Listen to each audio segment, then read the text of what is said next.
মানে আমরা মুসলমানে এমন অবস্থা হচ্ছে, বুঝলেন? এক হিন্দু মসজিদে ধার দেওয়া প্রতিদিনই যায়, প্রতিদিন একটা হিন্দু মুসলমানের মসজিদের সাইড দিয়ে যায়। তো ওই মসজিদে এক মুসলিমের সাথে হিন্দুর আবার খুব মহব্বত। তো একদিন বলছে যে ভাই আমি তোরকে মসজিদের ধার দিয়ে যাই, তোকে তো মসজিদের মধ্যেই দেখি, যে তোরকে ইমাম যে হামিদা হামিদা করে, সামি আল্লাহ মানে হামিদা, এই হামিদা কার বউ? মানে হিন্দু মুসলমান জিজ্ঞেস করছে। মুসলমান বলতেছে আমি 20টা বছর হলে নামাজ পড়তেছি, আমিও তো হামিদা শুনি রে, কিন্তু হুজুরের বউ না শাসি তা তো জানি না। কত বড় পাগল! এই হামিদা মানে কি সেটাই জানে না। এরকম মুসল্লি আছে না? কতক্ষণ আছে না? নাই। আমি 90% মুসলমানকে মুসল্লি পাইছি মসজিদে ডান পায়ে কেন ঢোকে আসবেন তো জানে না। আপনার যে মসজিদে নামাজ পড়া ঢুকতে কোন পায়ে ঢোকেন? ডান পায়ে কেন ঢোকেন? 90% জন মুসল্লি জানে না। তাই হুজুর আগে থেকে ঢুকতেছে, আমরাও ঢুকি, আগে থেকে হয়ে আসতেছে, কিন্তু কেন ঢোকে? যে দোয়াটা বললেন আল্লাহুম্মা আফতাহলি আবওয়াবা রহমাতিক, এই দোয়াটার বাংলা অর্থ কি কয় জানি না। যে সূরা ফাতিহা না পড়লে নামাজ হবে না, সেই সূরা ফাতিহার বাংলা অর্থ কি কয় জানি না।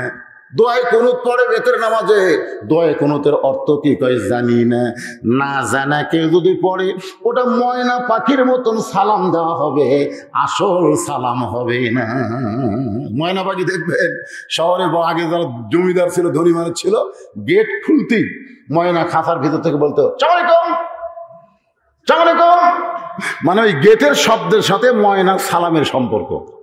কুত্তা গেট খুলতেছে, কুত্তা মাথা দিয়ে গেট খুলতেছে, কোন করে শব্দ আছে, ময়না করে আসসালামু আলাইকুম। আপনি কোন ময়নাকে মানুষ দেখে সালাম দিল না গেটের শব্দে সালাম দেয়? আর ওটা একটা বুলি। ওই ময়না জানি না চাম আলাইকুম মানে কি, আর সালাম আলাইকুম মানে কি, এটা ময়না জানে না। আজকে বাংলাদেশে আপনারা ওই ময়নার মতন হয়েছেন। অনেক আরবি কিন্তু আপনারা বলেন, কিন্তু আর বাংলা কি এইটা আপনারা জানেন না। আল্লাহ রাসূল বলেছেন ফজর আযান শুনে মুসলমান দাবি করার পরে যে মসজিদে আসে না, সে মুনাফিক হয়ে যায়। জোরে কোন কথা ঠিক কিনা? মুনাফিক। আমাদের মতন 90 বক্তা, 100 জনের মধ্যে 90 বক্তা ফজরের নামাজ জামাতে পড়ে না। 100 জনের মধ্যে 90। আমি কিন্তু 10টা বাদ দিছি। কয়টা বাদ দিছি? এই বক্তারা খালি ওয়াজ করতেছে, মাল কামাই করতেছে, যাই এমন ঘুম মারতেছে, কোনো মতে উঠে খাটের ধারো তাই মম করে অজু তো ঠান্ডা দিনে করবি না, ওটি ফজর মারবি। যদি কোনো নাস্তিক আপনাদের প্রশ্ন করে, কোন মনে করেন কোনো নাস্তিক যদি প্রশ্ন করে, ভুয়া নিচে খেয়ার উপরে সামিয়ানা, এইটা যদি বেহেশতের বাগানের নমুনা হয়, তাহলে বেহেশত খুব একটা ভালো না। বাগানের সাইজ দেখলে তো বেহেশত বোঝা যায়। এরকম প্রশ্ন যদি কেউ আপনাদের করে, আপনারা কি উত্তর দেবেন? হ্যাঁ, উত্তর দেওয়া লাগবে তো। কারণ বাংলাদেশে নিজুম মজুমদার নামে একটা নাস্তিক বার আছে। যেরকম কি নাম? নিজুম মজুমদার। এই সালে আহমদ তাকরিম একটা মাসুম বাচ্চাকে নিয়ে এই শালা শয়তান কথা কইছে। আমার মনে হয় এর জন্ম ঠিক হয়নি। উতুল্লিম বাদা জালিকা জানি। ছোট্ট একটা মাসুম বাচ্চা, তার চেহারা দেখলে প্রত্যেকটা মানুষের দয়া হবে। ধরে কোন কথা ঠিক কিনা? আর এই বাচ্চারে নিয়ে শালা নাস্তিক খারাপ কথা কয়। তো এইরকম নাস্তিক মাঝে মধ্যে টক শোতে আসে। আজ থেকে বহু বছর আগে এরকম মুসলমানদেরকে লক্ষ্য করে নাস্তিকেরা প্রশ্ন করেছিল 6টা। ধরে কোন কয়টা? 6টা।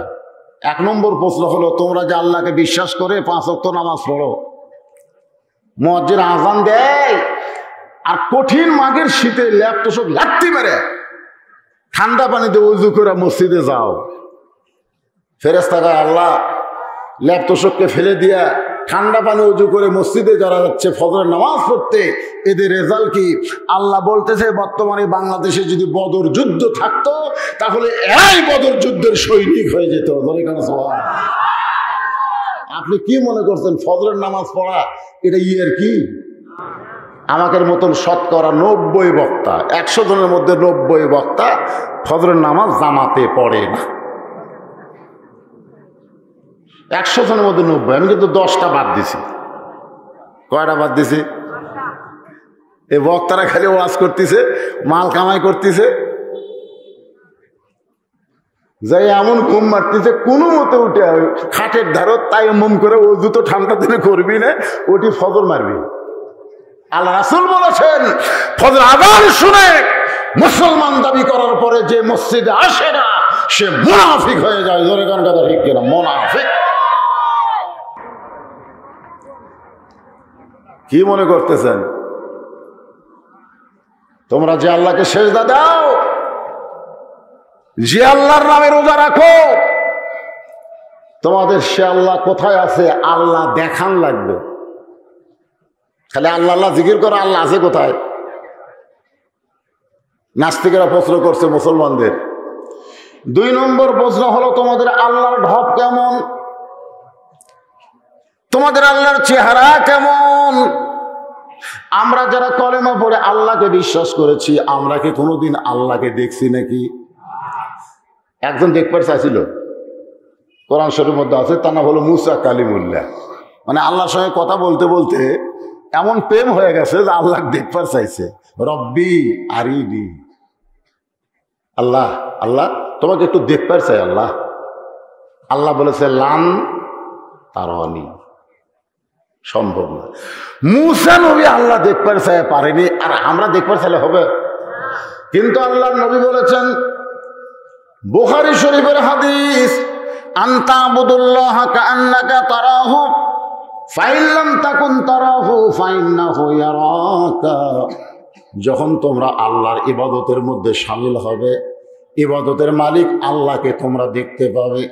যদি দেখা সম্ভব না হয়, আল্লাহ যে তোমাদেরকে দেখতেছে এই বিশ্বাস তোমাদের কলিজার ভিতরে চলে আসবে। এক বক্তা বলেছিল যে কোন একজন আল্লাহর ওলি নাকি আল্লাহকে 50 বার দেখছে। কতবার দেখছে? মুসা নবী কিন্তু দেখবার পায়নি, আর কোন এক আল্লাহর ওলি নাকি 50 বার দেখছে। আজকে আমাদের বাংলাদেশে নবীদের চাইতে, সাহাবীদের চাইতে অনেক মুরিদেরা পীর সাহেবকে বেশি মূল্য দেয়। জোরে কোন কথা ঠিক না? অথচ গোটা বাংলাদেশে আপনি খোঁজলে দেখেন কোন পীরের কাছে মুরিদ হয়নি। খোঁজলে দেখেন আমার এলাকার যে কটা পীর আছে, পীরের বইয়ের কাছে তো আমি যাওয়ার পারি না। আমার চাচি খালা এদেরকে নিয়ে খোঁজ নিছি, যা বলছে যে আপনার স্বামী তো পীর সাহেব, আপনি কি স্বামীর হাতে মুরিদ হোসেন? বউ বলতে তো আমার স্বামী কিসের পীর, সেটা শয়তান। নিজের বইয়ের কাছে যে স্বামী শয়তান, ওই হচ্ছে পীর, ওই হচ্ছে পীর। এরকম আছে না নাই? জোরে আছে না নাই? তোমাদের আল্লাহ কোন দিক হয়ে বসে আছে? আল্লাহ ব্যাপারে 3টা প্রশ্ন কিন্তু নাস্তিকরা অটোমেটিক করে ফেলেছে। 1 নম্বর হলো আল্লাহ কোথায় আছে, আল্লাহ দেখান লাগবে। 2 নম্বর হলো তোমাদের আল্লাহর ঢপ কেমন, চেহারা কেমন। 3 নম্বর তোমাদের আল্লাহ কোন দিক হয়ে বসে আছে। 4 নম্বর প্রশ্ন হলো তোমাদের আল্লাহর আগে কে ছিল এই দুনিয়ায়? তোমাদের আল্লাহর আগে কে ছিল? কে ছিল আল্লাহর আগে? কে ছিল? ছিল? একবার পড়েন, একবার পড়লে 10 পারা কোরআন পড়ার সব পাবেন। কয় পারা? 10 পারা। বিসমিল্লাহ করে শুরু করেন। বিসমিল্লাহির রহমানির রহিম।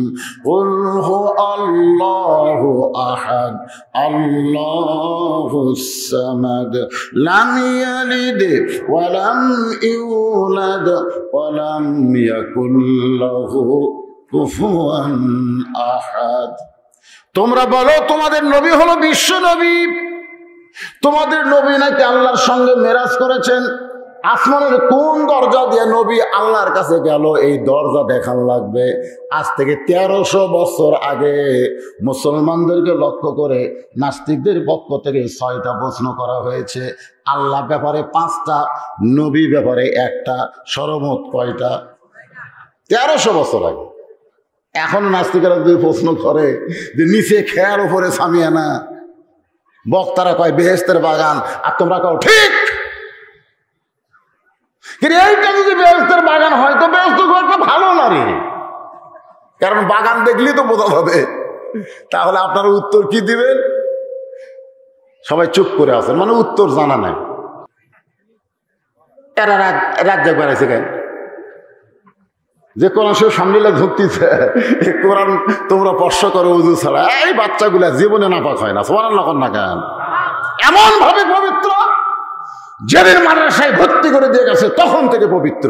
ওরা পেশাব করার সময় নাপাকি বের করে, কিন্তু ওরা নাপাক হয় না, সঙ্গে সঙ্গে ঢিলাকুলুপ করে পানি দিয়ে উজু করে পাক হয়ে যায়। যেরকম ঠিক কি না? কারণ এমন পাক কোরআনের সঙ্গে এদের সম্পর্ক, আল্লাহ এদেরকে পাক করে দিছে। আমি বলি বাদান, তোরা এখন শুনিস না, বড় হ, একে হুজুর কুটি কি শুনবা? এ ওয়াজ শুনবা? শুনলে কিন্তু ডিস্টার্ব করা হবে না, খুব ধৈর্য হয়ে ভদ্রতা শোনা লাগবে। তো কি বলতেছিলাম, একটু মনোযোগ দেন। যে আয়াতে কারিমা তেলাওয়াত করেছি, সে আয়াতকে নিয়ে আপনাদের সামনে আমার আলোচনা হবে। আজকের আলোচনা, ইয়া আইয়ুহাল্লাযীনা আমানুস্তাঈনু বিস-সাবরি ওয়াস-সালাহ ইন্নাল্লাহা মা'আস-সাবিরিন। আল্লাহু আকবার। রাব্বাকা ফাআব্বির। তাকবীর দেওয়ার কথা আল্লাহ রাসূলকে বলেছেন। আপনারা সেই তাকবীর দিবার পারেন? বাংলাদেশে তাকবীর দিলেও কিন্তু কেউ কেউ বিব্রত হয় না? চিরাঙ্গের এক অনুষ্ঠানে হুম্মাম কাদের চৌধুরী, হুম্মাম কাদের, সালাউদ্দিন কাদের যা ফাঁসি দিল তারই বেটা। বিএনপির সমাবেশ আর হয়তো মনেই নেই। বিএনপির আওয়ামী লীগের সমাবেশ তো এলে হয় না, ওইটা আলাদা স্লোগান। ওই যে কি বুঝলো, লিল্লাহি তাকবীর কছে, নারায়ে তাকবীর বলছে, আর সামনে যারা খাড়া হয়ে আছে এরা যে বিএনপি করে ওটাও মনে নেই। মুখ ফসকা শুগলির বাইরে গেছে আল্লাহু আকবার, ওই কাছে নারায়ে তাকবীর, সামনে সবগুলা কাছে আল্লাহু আকবার। তখন ওই বিএনপির যারা বুড়া শয়তান, ওরা আবার টেজত বসে হয়েছিল। বুড়া শয়তান কয়, কে রে, এটা তো হামাকের স্লোগান লয়। কত বড় শয়তান! তুমি জন্ম নেওয়ার সময় আল্লাহু আকবার তোমার কানের শুনে হয়েছে, মরে যাও তোমার লাশ সামনে নিয়ে জানাজার ইমাম আল্লাহু আকবার শোনাবে। জোরে করে কথা ঠিক কি না? তাহলে আল্লাহু আকবার কোন দলের? এই বুড়া শয়তানগুলো কি কয়, এটা তো বিএনপির স্লোগান না, এটা কার স্লোগান? তো যখনই কোরআন আয়াত তেলাওয়াত হবে, এল তেলাওয়াত শুনলে ইমান বাড়বে। তুলিয়াত আলাইহিম আয়াতুহু যাদাতুহুম ঈমানান। কোরআনের আয়াতের তেলাওয়াত শুনলে যাদাতুহুম ঈমানান, মানে কি ইমান বাড়া যায়। ইমান বাড়ার লক্ষণ হলো সুবহানাল্লাহ না, ইমান বাড়ার লক্ষণ হচ্ছে আল্লাহু আকবার। আপনি সারাদিন সুবহানাল্লাহ কন, সারাদিন কন, আলহামদুলিল্লাহ কন, শয়তান আপনার কাছ থেকে লড়বি না। শয়তান দরকার হলে আপনি কোলের মধ্যে আসবি, সুবহানাল্লাহ সুবহানাল্লাহ, শয়তান আছে, আলহামদুলিল্লাহ আলহামদুলিল্লাহ, শয়তান আছে। কিন্তু যে আল্লাহু আকবার করবেন, ওরে বাবা রে, ওই বাতাস ছাড়তে ছাড়তে পলায় যাবে। আজকে বাংলাদেশে সুবহানাল্লাহ আলহামদুলিল্লাহ অনেকের সহ্য হয়, আল্লাহু আকবার যাদের সহ্য হয় না, এই হলো পুরা শয়তান। জোরে কোন কথা ঠিক কিনা? এরাই শয়তান। লিল্লাহি তাকবীর। জনগণ বুঝুক যে একটা মাহফিল হচ্ছে। সুবহানাল্লাহ। ইমানদারকে লক্ষ্য করে আল্লাহ বলতেছেন, যদি তোমরা কিছু পাবার চাও তাহলে ধৈর্য আর নামাজের ভিতর দিয়া চাও, নিশ্চয় আমি আল্লাহ ধৈর্যশীলদের সঙ্গে রয়েছি। এটা হলো আয়াতের বাংলা অর্থ। এখন আপনারা আসেন, একজন মস্ত বড় সাহাবী, নাম হচ্ছে হযরত আলী। ধরেকার নাম কি? নাম শোনেন নাই? আল্লাহ রাসূল বলেছেন, আমি 400 বার আবু জেহেলের কাছে গেছি, প্রত্যেকবার আবু জেহেল আমাকে অপমান করে ফিরে দিছে। কিন্তু আলী যদি আবু জেহেলের কাছে যাইতো, আমার মনে হয় আবু জেহেল ঈমান গ্রহণ করত। তো সাহাবীরা বললেন, হুজুর তাহলে আপনি না যায় আলী পাঠিয়ে দিলেই তো হয়। রাসূল বললেন, আমার বড় ভয়, কারণ আমার সঙ্গে আবু জেহেল যে ব্যবহার করে ওই ব্যবহারটা যদি আলীর সঙ্গে করে, আলী সঙ্গে সঙ্গে কি করবে? এই জন্য যতদিন আল্লাহ রাসূল দুনিয়াতে ছিলেন ততদিন আলীকে দাওয়াতের কাজে পাঠাননি। রাসূল বলেছেন আমি যখন থাকবো না আমার এই কাজ তোমাদের করতে হবে। এই কাজ কে করবে? আনা মাদিনাতুল ইলমে ও আলিউ বাবুহা। রাসূল বলেছে আমি হচ্ছে ইলমের শহর, আর এই শহরের দরজার নাম হলো হযরত আলী। জোরে কোন সুবহানাল্লাহ। তাহলে আলেম হিসাবে যত নবীর সাহাবী ছিল সবচাইতে বড় আলেমের নাম কি?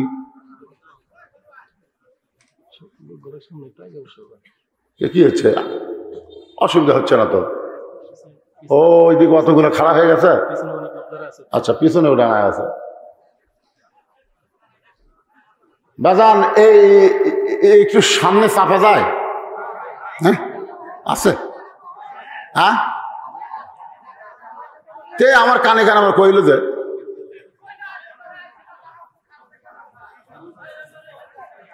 এই বাবা তোমরা যদি বসবার চাও ভিতরে এসে বসো। আচ্ছা ঠিক আছে। এনারা তো এনারা হচ্ছেন মেজমান, বোঝেন না? আর আপনারা যারা ওয়াজ শুনতে আইছেন তারা কি মেহমান। মেহমানদের বসতে দেওয়া সুন্নাত। এই জন্য ওনারা বলতে যেহেতু দেখেন তো যারা বাইরে দাঁড়িয়ে আছে আশেপাশে আছে তাদেরকে বসানো যায় কিনা, এই জন্য। কি হলো? এখানে কি হয়েছে? কিছু অসুবিধা হয়েছে? হ্যাঁ একটু চাপেন, জিকির করেন আর চাপেন, যা হয় পিছনে ফাঁকা থাকে, অসুবিধা নাই। চাপা আপনারা আসেন, যারা আশেপাশে রাস্তা আছে তোমরা এসে বসো। লা ইলাহা ইল্লাল্লাহ, লা ইলাহা ইল্লাল্লাহ, লা ইলাহা ইল্লাল্লাহ, লা ইলাহা ইল্লাল্লাহ, লা ইলাহা ইল্লাল্লাহ, লা ইলাহা লা ইলাহা ইল্লাল্লাহ মুহাম্মাদুর রাসূলুল্লাহ সাল্লাল্লাহু আলাইহি ওয়াসাল্লাম। আল্লাহ কোরআনে বলেছেন ওয়ামান আহসানু কওলান মিম্মান দাআ ইলাল্লাহ ওয়া আমিলা সালিহান وقال إنني من المسلمين। ওই ব্যক্তির চাইতে উত্তম কোনো ব্যক্তি নাই যে ব্যক্তি মানুষকে আল্লাহ রাস্তায় ডাকে, আল্লাহ রাস্তায় দাওয়াত দেয়, আল্লাহ রাস্তায় তাবলীগ করে। ওই মানুষের চাইতে উত্তম কোনো মানুষ নাই যে মানুষ আল্লাহ রাস্তায় কি করে? মানুষকে দাওয়াত দেয়, মানুষকে ডাকে, তাবলীগ করে। কিন্তু এখানে বলেছে শুধু ডাকে না, আমিলে সালে আসে, নিজেও নেক আমল করে, ইন্নানি মিনাল মুসলিমিন, এবং সে মুসলমান হিসাবে সমাজে পরিচয় দেয়। এটা হলো আমার আল্লাহর বাণী। বাংলাদেশের আলেমদের পক্ষ থেকে বিশ্ব ইজতেমায় যে তারিখ নির্ধারণ করা হয়েছিল, কত? বিশ্ব ইজতেমায় টঙ্গীতে 13-14-15 13-14-15। হ্যাঁ, দুই দল কিন্তু আছে, বুঝলেন? একটা হলো জাহেল দল, একটা হলো আলেম দল। এই কথাটা খেয়াল করবে। জাহেল যারা, এরকে সমস্যা হলো এরা 3 চিল্লা দিয়ে এসে মুক্তি হয়ে যায়। আমাদের বাংলাদেশের কিছু লোক সৌদি আরবে কিন্তু কাম করবার যায়, যখন কি করবার যায়? কাজ করবার যায়। 4 বছর পরে এসে ওই মসজিদের মধ্যে ফেতনা করতেছে। 4 বছর পরে ঘুরে আসছে, আসে আমি হাত এটি বান্ধি গেছে। ওই কিন্তু সৌদি আরবে পড়বার যায়নি, কাম করবার গেছে। যখন কি করবার গেছে? ওই কি করবার গেছে? মুক্তি হবার গেছে।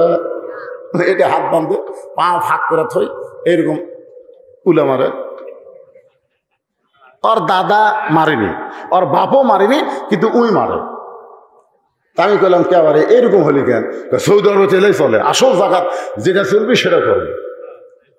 বাংলাদেশের কোন আলেম সৌদি আরবে যায় পরিবর্তন হয়নি, কিন্তু এই জাহেল গুলো যায় যা দেখিছে তাই শিখিছে। জোরে কোন কথা ঠিক কিনা? ভাইজান আসেন, আল্লাহ রাসূল দুনিয়া থেকে বিদায়ের পরে হযরত আলীর উপরে এই দায়িত্বটা পড়ে গেলেন। কি দায়িত্ব?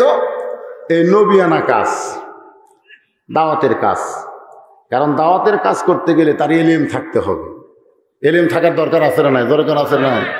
এই যে নাস্তিকেরা যে 6টা প্রশ্ন করলো, আর উত্তর দেওয়ার মতন এলিম আলিমের থাকা লাগবে তো। নিচে খেয়াল উপরে সামিয়ানা, এই যে কেমনে জান্নাতের বাগান হলো, এটা আপনারা দিবেন না পারলেও আমার দেওয়ার যোগ্যতা থাকা লাগবে। দরকার কথা ঠিক কিনা? লাভ দৌড়ে একজন বলতে সারা জীবন কন সূরা ফাতিহা কোরআনের মা, সারা জীবন কন সূরা ফাতিহা কোরআনের মা। তো কোরআনের বাপ কোন সূরা? আমি চিন্তা পড়ে গেলাম, ফেরে সূরা ফাতিহা হলো উম্মুল কোরআন, কোরআনের মাও, তো কোরআনের বাপ কোনটা? ওই আমার কয় হুজুর কোন সূরা বাপ? আমি কইলাম বাজান সব জায়গার বাপ খোঁজা যা ঠিক না। তো বলে হুজুর সব জায়গার বাপ খোঁজা ঠিক না মানে? তুমি বলো ঈসার বাপকে, বলো ঈসা নবীর বাপকে। দেখো ঈসা নবীর বাপ নাই, ঈসা নবী যদি বাপ ছাড়া হবার পারে, আমাকে কোরআনও বাপ ছাড়া হবার পারে। জোরে কোন কথা ঠিক কিনা? তাহলে মা হতে হবে, মামের কি দরকার? তাহলে এইরকম কিছু টেকনিক, কিছু ব্রেন থাকার দরকার আছে না? জোরে কোন আছে না? এরকম কিছু টেকনিশিয়ানের কাছে নাস্তিকেরা টকশোধ ধরা পড়তেছে। আপনার দেখবেন এই আলেমদের কাছে ওরা পারতেছে না। একদিন মনে করছিল আমরা সব জানতাম, কিছুই জানেন, কিছুই জানি না। সুলতান মাহমুদ প্রধানমন্ত্রীকে নিয়ে বের হয়েছে সকালবেলা ভ্রমণে। প্রধানমন্ত্রী খালি গল্প করতেছে, আমার যোগ্যতা আছে বলে আমি প্রধানমন্ত্রী। সুলতান কয় থামতো, কি তোর যোগ্যতা? আপনি কি আমার এমনি প্রধানমন্ত্রী করছেন? আচ্ছা ঠিক আছে, তোর এত যোগ্যতা, এই পুকুরে কয় গ্লাস পানি আছে কম? প্রধানমন্ত্রী কয় যাবো না। আপনার কি মাথা খারাপ নাকি? পুকুরের পানি কোনদিন গিলাস জমা যায়? ইতিমধ্যে এরকম একটা ছোট্ট বাচ্চা মাদ্রাসা যাচ্ছে, কোরআন শরীফ বুক দিয়ে। সুলতান মাহমুদ ডাক দেয়, বলে বাবু এদিকে আসো তো। তো বলতেছে আমার ডাকলে আসসালাম, কি জন্য ডাকতেছেন? বলে তুমি কোথায় যাও? বলে মাদ্রাসায় যাই। তুমি মাদ্রাসায় গিয়ে কি বুঝলা? বলতেছে আমার হুজুর আমাকে হাদিস শোনাইছে, খায়রুকুম মান তাআল্লামাল কুরআন ওয়া আল্লামা। ওই ব্যক্তি সবচেয়ে সম্মানী, দামি, যে কোরআন শিখে এবং শিখায়। জোরে করে সুবহানাল্লাহ। সুলতান মাহমুদ বলতেছে বাবু তুমি ছোট মানুষ, 7-8 বছর বয়স, এই পুকুরে কয় গ্লাস পানি হবে? বাচ্চা মুসকে মুসকে হাসে। প্রধানমন্ত্রীকে যাবো না, এটা পাগলাই প্রশ্ন করেন। ও ছেলেটা কোরআন শরীফে চুমা দিয়ে বলতেছে আগে গিলাস তৈরি করেন। পুকুরের সমান যদি গিলাস হয় 1 গিলাস, পুকুরের অর্ধেক হলে 2 গিলাস, 4 ভাগ হলে 4 গিলাস। এখন আপনি আগে গিলাস বানান, তারপর আমি এইসব পাবো। সুলতান মাহমুদ দৌড়ে এসে বাচ্চাটাকে কোলে নিয়ে কয়, যার সিনার মধ্যে কোরআন থাকে, এলেমের মধ্যে কোরআন থাকে, দুনিয়ার কোন নাস্তিক তাকে ঠকাবার পারবে না। জোরে কোন কথা ঠিক কিনা? এই কোরআন খালি পড়ার জন্য আসে নাই তো, সব কিছুই আল্লাহ এই কোরআনের মধ্যে দিয়ে দিছে। সব কিছু তো আজকে আমি বলতে পারবো না, যতদূর বলি একটু মনোযোগ দিয়ে আপনারা শুনবেন। আল্লাহ নবী দুনিয়া থেকে বিদায়ের পরে এইরকম দাওয়াতের কাজ করে হযরত আলী নিজের বাড়ির দিকে ফিরতেছেন। কারণ নবীর দাওয়াতের কাজ করবার গেলে বাড়ির দিকে ফেরা লাগবে, বাড়ি ছাড়া ফিরা লাগবে। 2 দিন হোক 3 দিন হোক ফিরার আসার দরকার আছে না নাই? গভীর রাত্রে যখন আল্লাহ রাসূল দরজা ডামাতেন, সঙ্গে সঙ্গে মা খাদিজা দরজা খুলে দিতেন। আল্লাহ রাসূল বললেন, খাদিজা আপনাকে তো ডাক দেওয়া লাগে না, আমি যত রাতেই ফিরে আসি না কেন, দরজা দাঁড়ালেই দরজা খুলে দেন, ব্যাপার কি? খাদিজা বলে, হুজুর আমার বিশ্বাস আপনি যতই দাওয়াতের কাজ করেন আপনি বউকে ভুলে যাননি, আপনি বউকে ভুলে যান নাই, আপনি বউয়ের কাছে আসবেন এই আশায় আমি দরজায় দাঁড়িয়ে থাকি, আপনি আসলে একসঙ্গে আপনাকে নিয়ে ঘুমাবো। আল্লাহ তাআলা বললেন, হুন্না লিবাসুল লাকুম ওয়া আনতুম লিবাসুল লাহুন্না। স্বামী হলো বিবির পোশাক, বিবি হলো স্বামীর পোশাক। জোরে বলেন সুবহানাল্লাহ। তার মানে বোঝা গেল নবীর দাওয়াত হচ্ছে তুমি যেখানেই দাওয়াতের কাজ করবার চাও আবার পরিবারের কাছে ফিরে আসা লাগবে। কারণ পরিবার তোমাকে নিয়ন্ত্রণ করতে হবে। প্রত্যেকটা অভিভাবককে, প্রত্যেকটা পরিবারের জন্য আল্লাহ রাখাল স্বরূপ দুনিয়াতে প্রেরণ করেছে। জোরে করে কথা ঠিক কিনা? ওই মুয়াজ্জিন আমাকে বলে, হুজুর আগে তো আমি আজান দিতাম কিন্তু এরকম হতো না, এখন কি হয়েছে? ফজর আজানে যখনই শুরু করি তখন কতগুলো কুত্তে দৌড়ে আসে হুজুর। আমি আজান শুরু করতে ওরা বাংলার কাছে, আমি আজান দেই এরা উ করে। আপনাকে এলাকাতে এরকম হয়? মুয়াজ্জিন আজান দিলে কুত্তে কিন্তু লোকমা দেয়। তা আমাকে মুয়াজ্জিন বলে, হুজুর এইরকম কুত্তে উ করে কেন? আমি বললাম, মুয়াজ্জিন আমাকে চিন্তা করা লাগবে কি জন্য কুত্তে এরকম করে। কুত্তা তো আগে এরকম করতো না, আগেকার মসজিদ আজান দিছে তখন তো করেনি, এখন করে কেন? তো একদিন আমি চিন্তা করলাম যে কি খবর, মুয়াজ্জিনের কাছে গেলাম, যা বললাম যে ছেলে মেয়ের খবর কি? তো মুয়াজ্জিন বলতেছে আমার 2 আড়িয়া, মানে ছেলে বলতেছে না আমার 2 আড়িয়া, সারাদিন ঘরে সারা রাত ঘুমাই, এক শালাও নামাজ পড়ে না। আমি বললাম এই জন্যই কুত্তা লোকমা দিছে, কেন আল্লাহ বলেছে কু আনফুসাকুম ওয়া আহলিকুম নার, জাহান্নামের আগুন থেকে বাঁচতে গেলে একলা বাঁচলে হবে না, তোমার আহালদের নিয়ে বাঁচা লাগবে। যখন কথা ঠিক কি না? তুমি মসজিদে আযান দাও আর সালাতুল খায়রুম মিনান নাওম, তোমার ছেলে শুনতে পায় না, এই জন্য তোমার আযান কুত্তা সহ্য করতেছে না। কি মনে করতেছেন? হযরত আলী দাওয়াতের কাজ করে নিজের বাড়ির দিকে যখন ফিরতেছেন, এমন সময় রাস্তার পাশে তাকায় দেখেন একটা মানুষ পড়ে আছে। খুব খেয়াল করে শুনবেন, মরে আছে না জীবিত আছে এইটা জানার জন্য হযরত আলী সালাম দিলেন, কারণ মরা মানুষকেও সালাম দেওয়া যাবে। গোরস্থানের পাশ দিয়ে যদি যান আপনি সালাম দিবেন, যদিও সালামের উত্তর পাবেন না, কিন্তু যাদেরকে সালাম দিবেন তাদের জন্যই আল্লাহ রহমতের দরজা খুলে দিবে। আপনার যখন গোরস্থানের পাশে দিয়ে যান সালাম দেন না, আপনাকে উত্তর পান। কিছুদিন আগে একজন পাশে এটা ফেসবুকে দিছে, মানে মাঝে মধ্যে কবর যায় আর বাপের কবর জিয়ারত করবে, যাই বলতেছে আসসালামু আলাইকুম আহলাল কুবুর। একজন লোক আছিল পাঁচির কাছে, ওয়ালাইকুম আসসালাম, যেই কষে বুঝিল স্যান্ডেল ছুঁয়ে দৌড়। মানে তারপরে যদি বলে ভাই চলো কবর, বাপ মা না না না আর যাবো না ভাই, যে ভয় খাওয়া খাসি আমি আর যাবো না।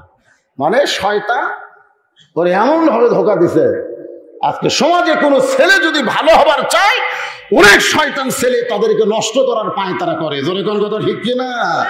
কারণ বর্তমানে যুবকদের যে চরিত্র আমি দেখতেছি, এই ইয়ং জেনারেশনকে যেভাবে দেখতেছি, স্বয়ং জিবরাইল এসেও যদি ওয়াজ করে, এদেরকে ভালো করা যাবে না, এদেরকে ভালো করার কোনো সম্ভাবনা নাই। এই মোবাইল এদের জীবন ধ্বংসের একেবারে দ্বার প্রান্তে পৌঁছা দিয়েছে। জোরেখান কথা ঠিক কিনা? এই মোবাইল এই ইয়ং জেনারেশনকে এমন জায়গায় নিয়ে গেছে, সেখান থেকে ফিরে আনা খুব কঠিন। বক্তার ওয়াজ দিয়ে এই যুবকদেরকে সাইজ করা যাবে না, এমনকি স্বয়ং জিবরাইলও যদি ওয়াজ করে তাও এরা সে ওয়াজ শোনা ভালো হবে না। তাহলে আপনার বললেন হুজুর এভাবে কি সমাজ ধ্বংস হবে? ধ্বংস হবে না। এই সমস্ত যুবকদেরকে ভালো করতে গেলে একটা মন্ত্র লাগবে, সেই মন্ত্র হলো অনুনাজ্জিলু মিনাল কুরআনি মা হুয়া শিফাউ ওয়া রাহমাতুল লিল মুমিনিন। এই যুবকদের ভালো করতে গেলে বর্তমান সরকারের আইন দেওয়া হবে না, পুলিশের আইন দেওয়া হবে না, র্যাবের আইন দেওয়া হবে না, মানুষের তৈরি করা আইন দেওয়া হবে না। এই যুবকদেরকে ভালো করতে গেলে আমার আল্লাহর কোরআনের আইন লাগবে। ধরে গণ ঠিক কিনা? কি হয়েছে জানেন, আমার এলাকাতে ওই যে আর্জেন্টিনার ব্রাজিল, আমি তো এগুলো বুঝি না, পতাকা বানাচ্ছে, পতাকা। তা আর্জেন্টিনারা বানাচ্ছে 200 হাত, 500 হাত, ব্রাজিলেরা বানাচ্ছে 300 হাত পতাকা, গোটা রাস্তা পতাকা, খালি এই পতাকা চলছে। এই ছেলেরা সেলুন যা বলতেছে যে আমার চুল মেসির কাটিং করে, মেসি যেভাবে চুল, আর আমারটা নেইমারের মতন করে দাও। আপনারা বলেন তো, যেই যুবক মেসি নেইমারকে অনুসরণ করে মাথার চুল কাটতেছে, আর্জেন্টিনার পতাকা বানায়, ব্রাজিলের পতাকা যেই যুবকেরা বানাইতেছে, এই যুবককে কি দিয়ে ভালো করবেন? আপনি কি জানেন আর্জেন্টিনায় নামাজ তো দূরের কথা, আজান দিবার দেয় না, আজান দিবার দেয় না। ব্রাজিলে কোরআন তেলাওয়াত করতে দেয় না। মেসিকে সাংবাদিক জিজ্ঞাসা করছে যে পৃথিবীর মধ্যে আপনার একটা ভক্ত দেশ আছে, সে দেশের নাম হলো বাংলাদেশ। মেসি বলতেছে বাংলাদেশ কি? মেসি বলতেছে বাংলাদেশ কি? বাংলাদেশ একটা দেশ। আমি তো জানি না। পরে মানচিত্র দেখে 1 লোক ঠেকানোর মতো একটা দেশ আছে, তার নাম বাংলাদেশ। কোটি কোটি ভক্ত, মেসি কয় আমি ওর দেশের নামই জানি না। যেই দেশের নাম মেসি জানে না, সেই মেসির মতন চুলের কাটিং তুমি করতেছো যুবক। তুমি তো জানো না, মান তাশাব্বাহা বিকওমিন ফাহুয়া মিনহুম, যেই জাতকে যে অনুসরণ করবে সেই জাতের সাথে তার হাসর হবে। মেসির সঙ্গে নেইমারের সঙ্গে যাদের হাসর হবে, এরা কোনোদিন জান্নাতের দরজা দেখবার পাবে না। জোরে করে কথা ঠিক না? ফিরে আসো বাবা, ফিরে আসো, আর পাগলামি করিস না রে যুবকের, আর করিস না বাবা, কি পাগল। আমি প্রশাসনের লোকজনকে বলি যে আপনারা বাংলাদেশে কোনো লোক যদি পাকিস্তান মনে করেন বিশ্বকাপে চান্স পেল, মনে করেন এই ফুটবল বিশ্বকাপে পাকিস্তান চান্স পাচ্ছে, তাহলে ব্রাজিলের পতাকা টাঙ্গাচ্ছে, আর্জেন্টিনার পতাকা টাঙ্গাচ্ছে, কেউ যদি পাকিস্তানের পতাকা টাঙ্গায়, এ কথা কন না কেন, কেউ যদি টাঙ্গায়, খালি রাজাকার ওর 14 গোষ্ঠী ধরে নিতে ভিতরে কথা ঠিক কিনা? আমি বলবো যে পাকিস্তানের পতাকা টাঙ্গালি যদি আপনাদের কলজাটা আগুন লাগে, বাংলাদেশের জমিনে শুধু বাংলার পতাকা থাকবে, অন্য কোন দেশের পতাকা উঠবে না। ধরে কথা ঠিক কিনা? ওই ইহুদি খ্রিস্টানদের দেশের পতাকা আমাদের বাংলাদেশে কেন উঠবে? আমি বাবাকে বলতেছি, আপনি কেমন বাপ, আপনার ছেলে বিল্ডিং এর উপরে ব্রাজিলের পতাকা টাঙ্গাই দিছে, আপনি কেমন বাপ? আপনি কেমন বাপ? আপনার ছেলে বিল্ডিং এর উপরে আর্জেন্টিনার পতাকা টাঙ্গাছে, আপনি কেমন বাপ? একটু মনোযোগ দিয়ে শোনেন। হযরত আলী বোঝার জন্য সালাম দিলেন, লোকটা জীবিত আছে না মারা গেছে, রাস্তার পাশে পড়ে আছে, এই জন্যই সালাম দিলেন। আসতেছেন দাওয়াতের কাজ করে, আসসালামু আলাইকুম ইয়া আব্দুল্লাহ, এ আল্লাহর বান্দা তোমার উপর আল্লাহর রহমত বর্ষিত হোক। সঙ্গে সঙ্গে লোকটা পড়ে থাকা লোকটা মাথা তুলে বলতেছে, এই মিয়া, এই মিয়া। আলী বলতেছে, অযথা সালাম দাও কেন? আজকে 2 দিন হলে কিছু খাইনি, পেটের মধ্যে ক্ষুধার আগুন জ্বলতেছে, তোমার সালামের দোয়া খালি আমার চামড়ার উপর দিয়ে যাচ্ছে, ভিতরে ঢুকতেছে না। আপনারা কি মনে করতেছেন? আমার পেটে যদি ক্ষুধার আগুন জ্বলে, কেউ যদি খালি বারবার সালাম দেয়, ওই সালাম দিয়ে কি আমার ক্ষুধার আগুন নিভবে? বর্তমান প্রধানমন্ত্রী কি করেছে, আগামী 23 সাল দুর্ভিক্ষ, মারাত্মক কিন্তু কথা। দেশের প্রধানমন্ত্রী যদি এই কথা কয় যে 23 সাল বাংলাদেশ দুর্ভিক্ষ হবে, আপনাদের কি মনে হয়? যেই দেশে একটা পাখি উড়ে দেওয়ার সময় পায়খানা করলে মাটি পড়লে একটা গাছ হয়, আমরা আগে জাম খাসি, আম খাসি, গাছ লাগে খাসি, মানুষ আম খায় আঁটি ফেলা দিছে, ওটা একটা গাছ আছে। পাখি জাম খায় উড়ে যাতে পায়খানা করছে, ওটি একটা জামের গাছ আছে। যেই দেশের মাটিতে পাখির পায়খানা পড়লে গাছ হয়, সেই দেশে কোনো দুর্ভিক্ষ হতে পারে না। এই দেশটা হলো রহমতের দেশ। জোরে কোন কথা ঠিক কিনা? তবে আমি একটা জিনিস বুঝতে পারছি, 23 সাল দুর্ভিক্ষর বছর না, 23 সাল ইনশাল্লাহ পরিবর্তনের একটা বছর হবে। মানে যতদূর পর্যন্ত আল্লাহ আমাকে জানার তৌফিক দিচ্ছে, কিছু একটা হবে। কারণ খাড়া হবার পারে না, 2 জন মাজা ধরে আছে, তারপরও একজন মন্ত্রী বলতেছে খেলা হবে, খেলা হবে। ওই কিন্তু খাড়া হওয়ার পারে না, আর মাজা ঢোকা দিয়ে ধরে আছে। আমি তখন বললাম, চিন্তা করলাম, যেই দেশের এইরকম বিশাল বিশাল নেতা, তারা যদি খেলা হবে খেলা হবে এরকম অশ্লীল কথা বলে, সেই দেশে কিছু একটা হবেই হবে। ধরে কোন কথা ঠিক কিনা? খেলা হবে, জালেম আলেমের মধ্যে খেলা হবে, হক বাতিলের মধ্যে খেলা হবে, অন্ধকার আলোর মধ্যে খেলা হবে। জোরে কোন কথা ঠিক কিনা? দুর্ভিক্ষ হবে না, পরিবর্তন হবে। বুঝতে পারতেছেন না তো? আল্লাহর বান্দার একটু মনোযোগ দিবেন। হযরত আলীর রাগ হয়ে গেল, কারণ হযরত আলী এই 2টা হাত শুধু মোনাজাতের হাত না, এই 2টা হাত হলো তরবারি ধরার হাত, এই 2টা হাত হ্যাঁচকা টান দিয়ে কামুজ দুর্গের দরজা ভাঙ্গার হাত। জোরে কর সুবহানাল্লাহ। সেই লোকটাকে বলতেছে, এই মিয়া 2 দিন হলে না খেয়েছি, মিয়া সালাম দাও কেন? যদি পারো টোপলার ভিতরে খাবার দে। হযরত আলীর গাও খালি জ্বলতেছে, তাহলে পড়ে আসিস, লড়ে পারিস না, তোর আবার এইরকম জবান। কিছু একটা বলতে যাবে এমন সময় আল্লাহর কোরআন হযরত আলীর সামনে এসে বলতেছেন, আম্মা সাইলা ফালা তানহার। সূরা মাউন পড়েন, আরাআইতাল্লাযী ইউকাযযিবু বিদ্দীন ফাযালিকাল্লাযী ইয়াদুল ইয়াতীম ওয়ালা ইয়াহুদ্দু আলা তুআমিল মিসকিন। আল্লাহু আল্লাহর কোরআন এসে হযরত আলীকে বলতেছে, সব জায়গায় শক্তি খাটান যায় না, সাইলকারীর সঙ্গে খারাপ ব্যবহার করা যাবে না। এটা কার কথা? ওই ক্ষুধার কারণে খালি আমি বলছিলাম, বলছে হুজুর 2 টাকা দেন। আমি কইছি ভাই ভাঙতি নাই, খালি বলছি ভাঙতি নাই।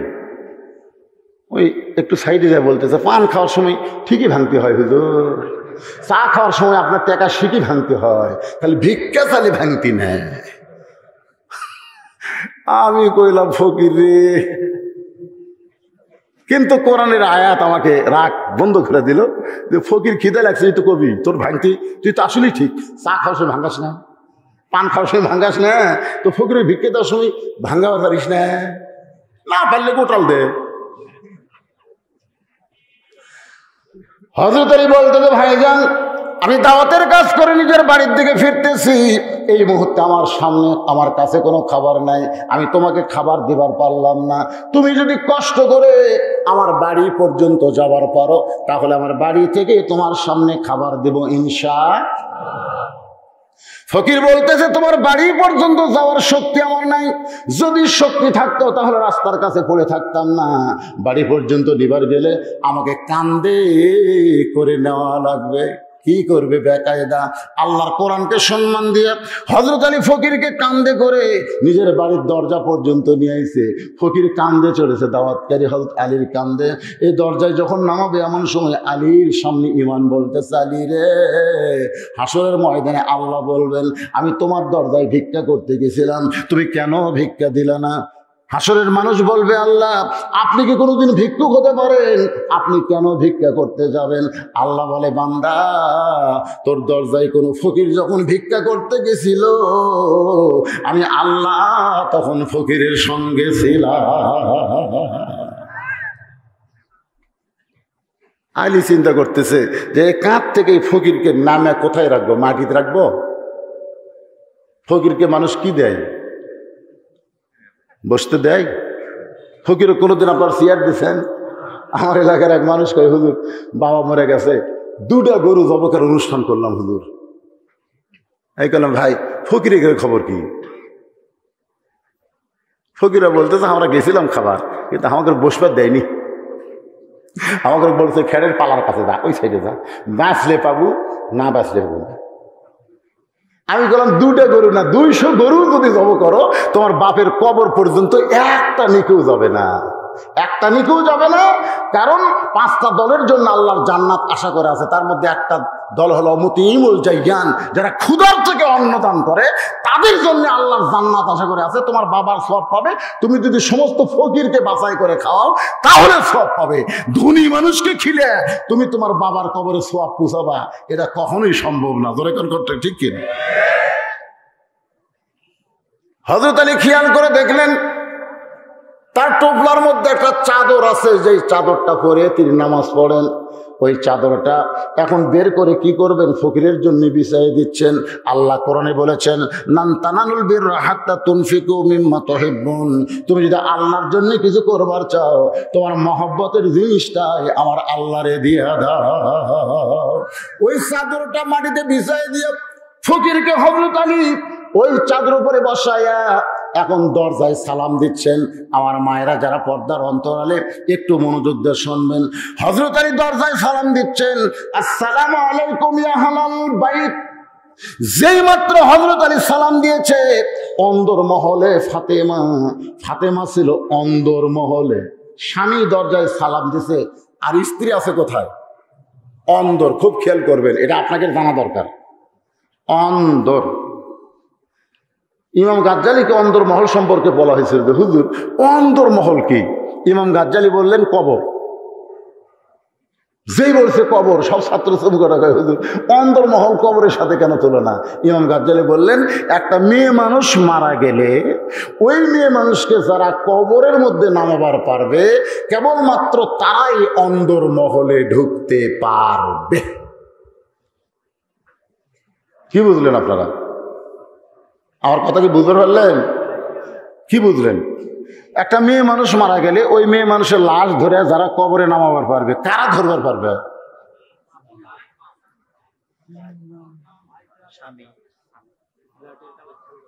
হ্যাঁ,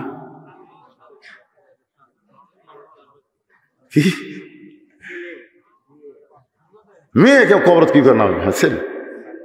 আচ্ছা, আপনারা জানেন না, জানলে হয়তো সবাই বলতেছেন দরকার কি, কিন্তু ব্যাপার তো চিন্তা করেন, যদি কোনো দুলে ভাই বলে যে আমার আদরের শালি মরে গেছে, বেঁচে থাকতে এত আদর করছি রে, আর মরে গেছে, আমার শালিটাকে একটু কবরে নামাবার চাই, এই কথা যদি কোনো দুলে ভাই বলে আপনারা কি বলবেন? এ কথা কন না কেন, কি বলবেন? হারাম, হারাম, শালির লাশ স্পর্শ করা হারাম। দুলা ভাই সাইডে যে হাসতেছে, একদম হাসিস কেন? বলে হাসার কারণ হলো আমি এক মোটর সাইকেল কিনছি এই শালির জন্য। আমি যেটা বসে থাকি সেটা হলো দোপা, সেটা কি? আর পিছন দিকে উঠছে দেখবেন এতগুলো কতগুলো মোটর সাইকেল করে নামছে, যেটি মরদ মানুষ বসে থাকে ওই জায়গায় কিন্তু নিচু, আর পিছন দিকে সিট এরকম উপর দিকে। মেয়ে মানুষ যদি বসে তাহলে আর পিঠের সাথে যায়, শুয়ে থাকে, খুব মজা পায়। এই জন্য অ্যাক্সিডেন্টও বেশি হয়। জোরে খান কথা ঠিক, এরকম মজা। তো জীবিত অবস্থায় এই শালি আমার হাতের থেকে জোর করে 500 টাকা নিয়েছে, আমি দিবার চাইনি, হাতের থেকে জোর করে খোসা দিয়েছে, চিমটি দিতে, কামড় দিছে। এই যখন জেতা ছিল তখন আমার হাতত কামড় দিয়ে 500 টাকা নিয়েছে। জীবিত অবস্থায় লাড়াচাড়া সবই হলো, আর মরার পরে লাশ ধরা যাবে না? কারণ জীবিত অবস্থায় কেউ বাধা দেয়নি, তো কেউ হারাম করেনি।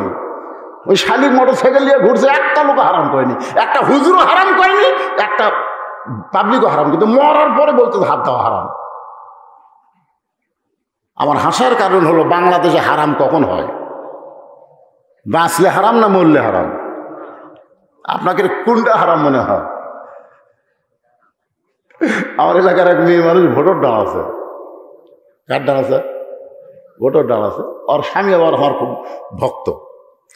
তো ওই মেয়ে মানুষটা পুরুষ মানুষের হাত ধরে ভোটের সময়, আমি দেখলাম। ওই আমারও ধরবার চাইছিল, এদিকে হুজুর হাতটা দেন, এরকম হাত ধরে এক করতে আসে। ওই মহিলা মেম্বার এইরকম দিয়েছে, ভাই ভাই ভোট কিন্তু দেখ ভাই, কি টেকনিক উঠে গেছে। এবার মানে সগলের হাত দিয়েছে, গাওয়ার ঠেকাতে, বুঝছেন না? উই আর না উঠে পারে। তো এখন ওর স্বামীকে আমি বললাম, শোন, তোর বউ যে লাগিয়েছে না এবার মেম্বার হলো, তোর এই বউ যদি মরে তুই কয় কাপড় দিব? তুই কয় কাপড় দিবি বল? তো হুজুর আপনি আলেম মানুষ, জানেন না মরে গেলে 5 কাপড়। আমি তো জানি না ভাই রে, যে মরে গেলে 5 কাপড়, বেঁচে থাকতে লাড়ালাড়ি, এটা তো আমি জানি না। আপনারা সত্যি করে বলেন, মরার পরে যদি মেয়েদের 5 কাপড় হয় এবং লাশটা যখন 5 কাপড় দিয়ে মোড়ায় খাটনিতে রাখে, তখন সমস্ত লোক বলে এই লাল ঢাক চাদর দিয়ে খাটনি ঢাক, মেয়ে মানুষের লাশও দেখা যাবে না, এ কথা বলে। জোরে করে কথা ঠিক কিনা? সব মেয়ে মানুষের দেখবেন লাশ আবার চাদর দিয়ে ঢাকে। ফেরেশতা খালি ঘরে আর কয়, আল্লাহ এই যেত অবস্থায় গোটা পাড়া একেবারে বেপর্দা হয়ে ঘুরেছে, আর মরার পরে এত পর্দা করতেছে। আল্লাহ কয়, ফেরেশতা ওই দেশ হলো কোরআন ওয়াজ হয়, কিন্তু কোরআনের সমাজ না থাকার কারণে এই দেশে নারীদের অবস্থা এমন হয়ে গেছে। জোরে কথা ঠিক কি না? যেই মাত্র হযরত সালাম দিয়েছে, সঙ্গে সঙ্গে অন্দর মহল থেকে ফাতেমা এক দৌড়ে আসতেছে, কারণ স্বামীর জন্য দরজা খুলবে। আল্লাহ রাসূল বলেছেন, স্বামী যখন দরজায়, বউ যদি দরজা খুলে দেয়, ও কিন্তু স্বামীর জন্য দরজা খুললো না, ও নিজের জন্য জান্নাতের দরজা খুলে নিল। এ মায়েরা শুনতেছেন? মা, স্বামী যদি দরজার ডাক দেয়, তাহলে বউ যদি এসে দরজা খুলে দেয়, ওই বউ স্বামীর জন্য দরজা খোলেনি, নিজের জন্য জান্নাতের দরজা খুলছে। গরিব মানুষেরা কিন্তু এই বউ দরজা খুলতেছে, কিন্তু ধনীকের ভাগ্য খারাপ। এর কে তোমার কলিং বেল আছে, এরা সালাম কালাম দেয় না, মারে স্কিপ। ম্যাডাম কোনোদিনও দরজা খোল না, কাজের বুয়া কয় দাও তো, সাহেব মনে হয় যাচ্ছে, কাজের বুয়া দরজা খুলতেছে। আমি বহু ধনী জিজ্ঞেস করছি, ভাই আপনি যখন বাড়ি ঢোকেন দরজা খোলে কি? কাজের মেয়ে। ওই কোনোদিনও কোনো না, আমার বউ খুলে দিছে, এ কথা কোনোদিনও কয়। তার মানে ধনীর বইয়েরা জান্নাত পাচ্ছে না, কারণ আমার স্বামীর জন্য দরজা খুলবার পারতেছে না। মাঝখানে এসে মা ফাতেমা ঘুরবে কে পড়ে যায়, দরজা পর্যন্ত আসতে পারে নাই অন্দরমহল থেকে। এই যে দরজা, এর মাঝখানে এসেই ঘুরমিয়ে খেয়ে পড়ে যায়। হযরত আলী দরজা থেকে চমকে ওঠে। এখন হয়তো আপনারা বলবেন, হুজুর দরজা বন্ধ, ফাতেমা বাড়ির মধ্যে পড়ে গেল ঘুরমিয়ে খেয়ে, এরপরে হযরত আলী দরজা থেকে কেন চমকে উঠলো? কারণ আলীর ভিতরে এমন একটা এলেম ছিল। রাসূল বলেছেন, ইত্তাকু ফিরাসাতাল মুমিনিনা ফাইন্নাহু ইয়ানজুরু বিনুরিল্লাহ। সুবহানাল্লাহ। এই আলেমদেরকে আল্লাহ এমন একটা চোখ দিয়েছে, এই চোখ কিন্তু এই দুই চোখ না, এটা বন্ধ করলে এই চোখ খুলে যায়। আপনার বন্ধ করে দেখেন, আমি এখনই চোখ বন্ধ করলে কাবা দেখে পাচ্ছি, কিন্তু খুলে দেখে পাচ্ছি না, কাবা নাই। মানে এই চোখ বন্ধ করলে মদিনা আমার সামনে এসে হাজির, কাবা সামনে দেখাচ্ছি, তো বন্ধ না করলে ওটা আনা যায় না, বুঝলেন? বন্ধ করলেই। আপনার চোখ বন্ধ করছেন কোনোদিন? মানে এখনই বন্ধ করছে নাকি? বাবা এখন প্র্যাকটিস করে দেখো, সেই বাড়ি, বুঝলেন? হায় বাড়ি তো নয়, মনে হয় জান্নাত। চোখ বন্ধ করে দেখেন তো, মিশে মায়াই পয়লা তুমি করছো কত খেলা, পশ্চিমে তাকিয়া দেখো তোমার জীবনে ডুবে যাবে বেলা। হলতালি চমকে উঠলেন, নিজেই দরজা খুললেন। দরজা খুলে ভিতরে গিয়ে দেখে ফাতেমা পড়ে আছে। স্বামী কপালে চুমো দিয়ে বলে, বিবি গো এইভাবে তুমি পড়ে আছো কেন? ফাতেমা বলতেছে, আমার ভাগ্য খারাপ, এতদিন পরে স্বামী আমার দাওয়াতের কাজ করে বাড়িতে আসলো, আর আমি দরজা খুলতে পারলাম না, আমার ভাগ্য বড় খারাপ, আমার ভাগ্য বড় খারাপ। আলী বলে, ফাতেমা তুমি কেন পড়ে গেলে সেইটা আগে বলো, তোমার শরীরে কি কোনো শক্তি নাই? ফাতেমা বলে, স্বামী গো আজকে 3 দিন হলে আমার বাড়িতে কোনো খাওয়া নাই, আমি নিজেও খাইনি, আপনার 2টা সন্তান 2 দিন হলে না খাইয়া কানতে কানতে এখন ঘরের মধ্যে ঘুমায়া গেছে, আমার শরীর দুর্বল হওয়ার কারণে আমি ঘুরমিকে পড়ে গেলাম, আপনার জন্য আমি দরজা খুলতে পারলাম না। আলী কান্দে, পাগলের মতন কান্দে, যার বউটা 3 দিন হলে খায় নাই, সন্তান 2টা 2 দিন হলে খায় নাই, আর দরজায় বসে আছে কে? দরকার দরজাত কে বসে আছে? কি ফকির?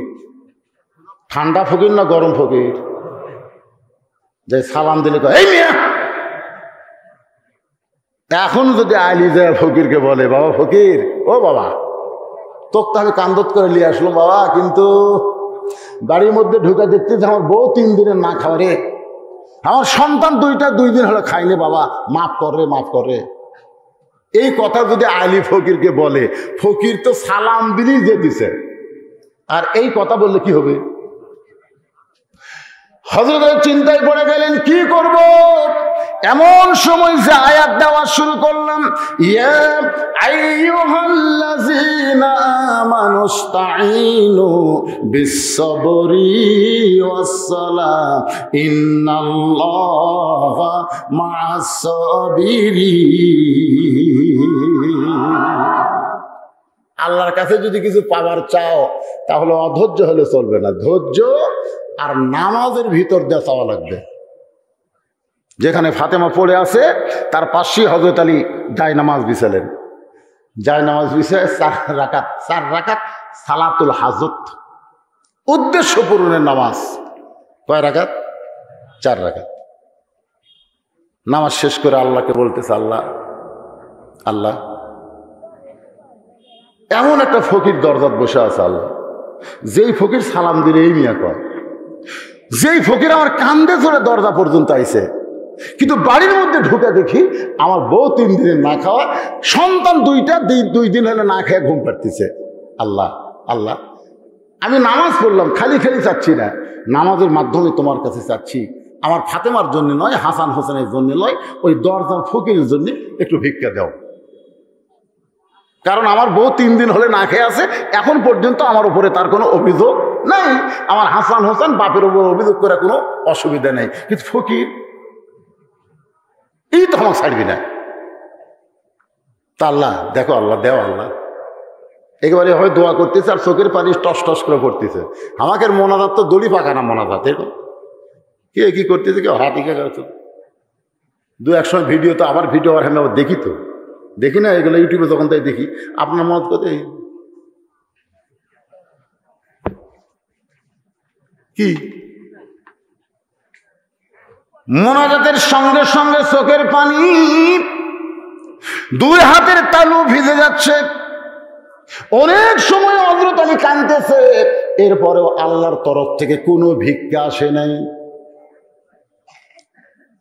হয়তো আলী দেখতেছে মোনাজাত করে আর কাম হবে না, এবার বলতেছে আল্লাহ লিমা তাকুলু মা লা তাফআলু। এটা কার কথা?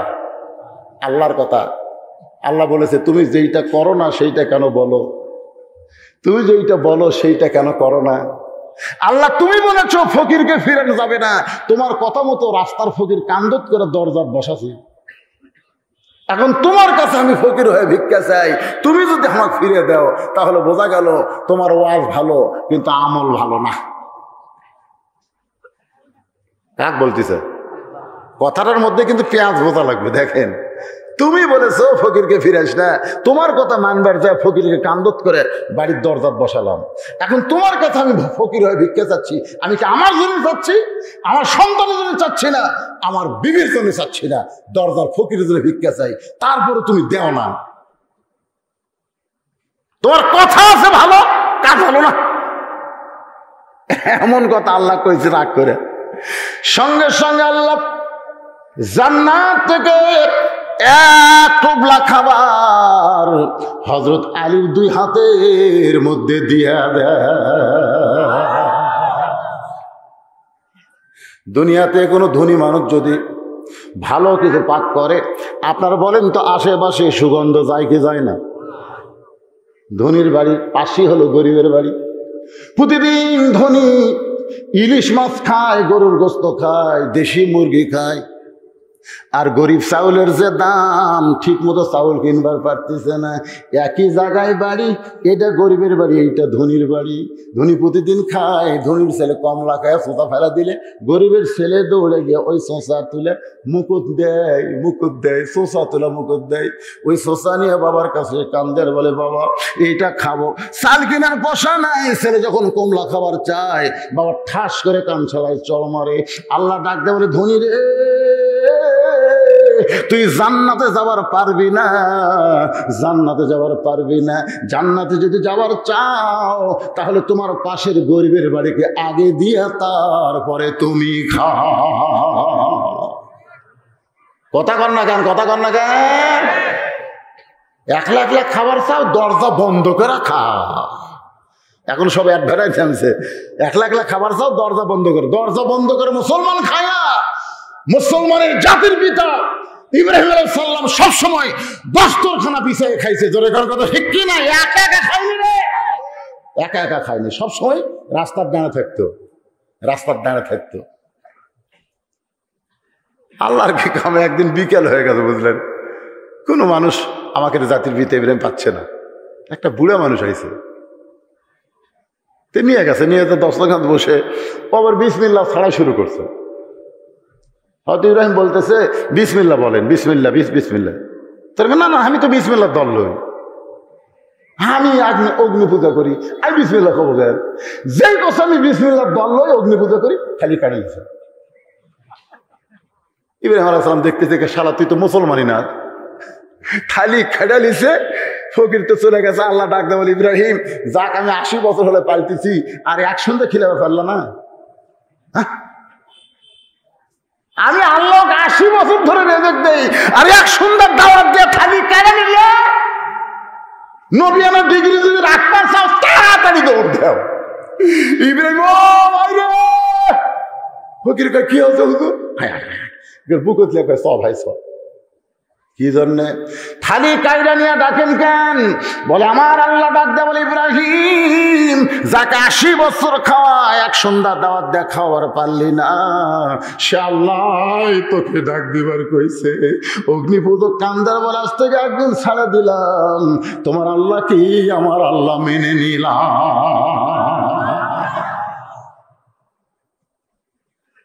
আমার জাতির পিতার সুন্নত। আমাকে এক মুরব্বী গ্রহণ করছে, কিন্তু কাম হলো মুরব্বীর আবার বউ গেছে মরিয়া, বুঝলেন তো। প্রতিদিন রাস্তার থেকে একটা করে ফকিল্লা বাড়িতে আসে। বেটার বউয়ের আর সহ্য হচ্ছে না। বেটার বউ কয় বুড়া তুই কি ভাত দেওয়াই আমার কঠিন, তুই আবার কি আবার এ যত সহায় সম্পত্তি বাড়িঘর সব কিন্তু বুড়ার। যে বুড়া ফকিরকে নিয়ে আসে বুড়া কিন্তু ইমনি আনে না, ওর জমা জমি সব সেলেক্ট দিছে। বুড়া এখন একলা খায় না, আমাকে আল্লাহ এত দিছে, একটা আমার বউ নাই, একটা আমার জাতির পিতার সুন্নত। বেটার বউ খুব মন খারাপ। একদিন স্বামী বলছে দেখো তোমার বাপ কিন্তু বুড়া বয়সে ভীমরুদ্ধি ধরছে, প্রতিদিন একটা করে লোক নিয়ে এসে ভাত খায়। বেটা বলতেছে এই ফকুর নেই, আমার বাপ সম্পর্কে কথা বলিস কেন? যে বাড়িতে এসে সেটা আমার বাপের, যে জমি সব আমার বাপের, তা আমার বাপ খেলাবি না তোর বাপ খেলাবি? বউ কয় রে বাপও যেরকম বেটাও সেই রকম, তোর গান সুবহানাল্লাহ। এখন চিন্তা করতেছে কি করা যায়। মেয়ে মানুষের বুদ্ধি বোঝেন না। মুরব্বী একটা ফকির নিয়ে এসে কেবল বসাচ্ছি, বেটার বউ কাঁদতেছে। কি হচ্ছে বৌমা? আব্বা আপনি জানেন না তো, আপনি এরকম আজকে একটা লোক লিয়াচ্ছেন, ভালো মন্দ কিছু পাককর্ম কিছুই নেই। তো বুড়া বলছে তাহলে ব্যাগ দাও, টাকা দাও। তো ব্যাগ আর টাকা দিয়েছে, আব্বা একটু ভালো মন্দ বাজার করে নিয়ে আসেন, আপনি একটা মানুষ লিয়াচ্ছেন তা খিলান লাগবে না। মুরব্বী খুশি হয়ে বাজার করে গেছে। আর ওই বেটার বউ ওই বুড়ে যে ফকির যেটি বসে আছে ওই ফকিরের কাছে যাই মরিচ পিসটিস আর কান দিচ্ছে। এদিক তো বুড়ে হাট করবে গেছে। ফকির বলছে কে আমার কান্দ কেন? বলে কান্দার কারণ হলো তুমি বাবা, তুমি আমার জন্য কান্দতেছি না বাবা, তোমার জন্য। আমার শ্বশুর মধ্যে একটা ব্যারাম ঢুকছে, একটা করে ফকির দিনকে ধরে নিয়ে আসে, আর এই যে শিল দেখতেছে, মরিচ দেখতেছে, এই শিলের আঘাত মরিচ দিয়ে তোমার পাছাত ধরে দিবি। এর আগে দিয়েছিল বাবা ওই ব্যবসা হয়ে গেছে, আজ যে তোমার কি হবে এই জন্য আমি কান্দিছি। ফকির কই তাই তোরে, যেই দেশে ছায়া ভিক্ষা পাওয়া যায় না আর সেই দেশে আমাকে হাত ধরে খিলে আবার নিয়ে যাচ্ছে, এ বুড়ের তো মাথা খারাপ। বেটার বইয়ের কথা শুনে ফকির দূর, ফকির আর থাকে। ইদিক মুরব্বী বাজার করে নিয়ে যাচ্ছে, বাজার করে নিয়ে এসে বলতেছে বৌমা বৌমা আমার মেহমান কোথায়? বৌমা বলতেছে আব্বা প্রতিদিন একটা ভদ্র মেহমান আনেন, আপনি কি আনছেন? আপনাকে বাজার করে পাঠা দিয়েছি, আমি মরিচ পিস দিয়েছি। ওই ফকির কয় ওই শিল নেবো, ওই শিল নেবো। আপনি বলেন এই মরিচ পিসা বাদ শিল দেওয়া যায়? বুড়া বলতেছে তুই আসলে ফকুরের বেটি, কিন্তু একটা শিল আছে তাই দেশে দে শিল। এই মরিচ মাটা অবস্থায় শিল দিয়া বুড়ে দৌড়ে ও বাবা ফকির এই যে শিল রে বাবা। ফকির হায় হায় শিলের ভয়ে বাড়ি ছাড়ি, তাও বুড়া শিল ছাড়ে না। ওই ফকির এলাকার সমস্ত ফকিরকে বলে দিছে ওই বুড়া কিন্তু রাস্তা খাড়ায় থাকবি, তোরা দাম যাস না, গেলে কিন্তু এই বিপদ। ফকিরে ফকিরে মিল আছে না নাই? প্রতিদিন মুরব্বী বিকালে রাস্তায় দাঁড়ায় থাকে, কিন্তু একটা ফকিরও পায় না। আর ফকির পায় না, ফকিরে ফকিরে মিল আছে তো। এই জন্য বিয়াটাকে বিয়া করানোর সময় একটু দেখে শোনা বিয়া করানোর দরকার আছে না নাই? তাহলে দুনিয়ার ধনী বাড়ির সুগন্ধ যদি গরিবের বাড়িতে যায়, বেহেশতের ভান্ডারের খাদ্য হযরত আলীর হাতে। আপনারা বলেন তো জান্নাতের খাদ্যের সুগন্ধ আছে না নাই? এই সুগন্ধ হাসান হোসেনের নাকের মধ্যে ঢুকে গেছে। বাপের হাতে খাবার সুগন্ধ ঢুকছে হাসান হোসেনের নাকে। কয়দিন খায়নি। এই গল্প আবার এটি শুরু করলো কে ভাই? ওই ভ্যানের উপর কে রে?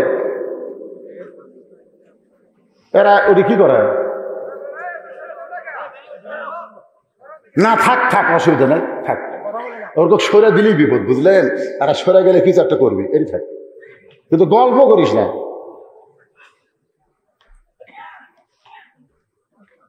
এখন হাসান হোসেন ঘুম থেকে চেতন পাইছে। আপনার বলেন তো না খায় ঘুম সাটে? রোজার দিনে আসর নামাজের পরে ঘুমাতে পারবেন? পেট খিদে তৃষ্ণায় ঘুম ধরে নাই তো, খাবার নাই, কি করবে? জান্নাতের খাবারের সুগন্ধ হাসান হাসান নাকের ভিতরে। সঙ্গে সঙ্গে দুই ভাই চেতন পাইছে। হোসাইন বলতেন, হাসান ভাই ওঠো ওঠো, বাড়ির মধ্যে খাবার সুগন্ধ পাওয়া যায়। দুই ভাই ঘরের দরজা খুলে তাকায় দেখে বাবার হাতে খাবার টোপলা। কি খুশি! বাবার হাতে যদি ছেলে খাবার দেখে, কারণ ছেলেরা জানে বাবা না খাইয়া ছেলেকে খাওয়ায়। এটাই কিন্তু দুনিয়ার সব ছেলেরা জানে। আপনারা কি জানেন? জোরে খান, কি জানেন? যদি বিশ্বাস করেন বাবা না খায় ছেলেরা খাওয়ায়, তাহলে বইয়ের বুদ্ধি শুনে বাপ মাকে কষ্ট দিবেন না। দরকার হলে বউ তালাক দিবেন, কারণ একটা বউ তালাক দিলে আর একটা বউ পাবেন। বইয়ের বুদ্ধি শুনে বাপ মাকে কষ্ট দিয়েন না, কারণ বাংলাদেশে বইয়ের কোনো অভাব নাই, বাপ মার বড় অভাব রে ভাই। বাপ মা যদি মরে যায়, কিয়ামত পর্যন্ত কানলে বাপ মা পাবেন না। দরকার হলে বউ তালাক। কথা কন না কেন? হ্যাঁ,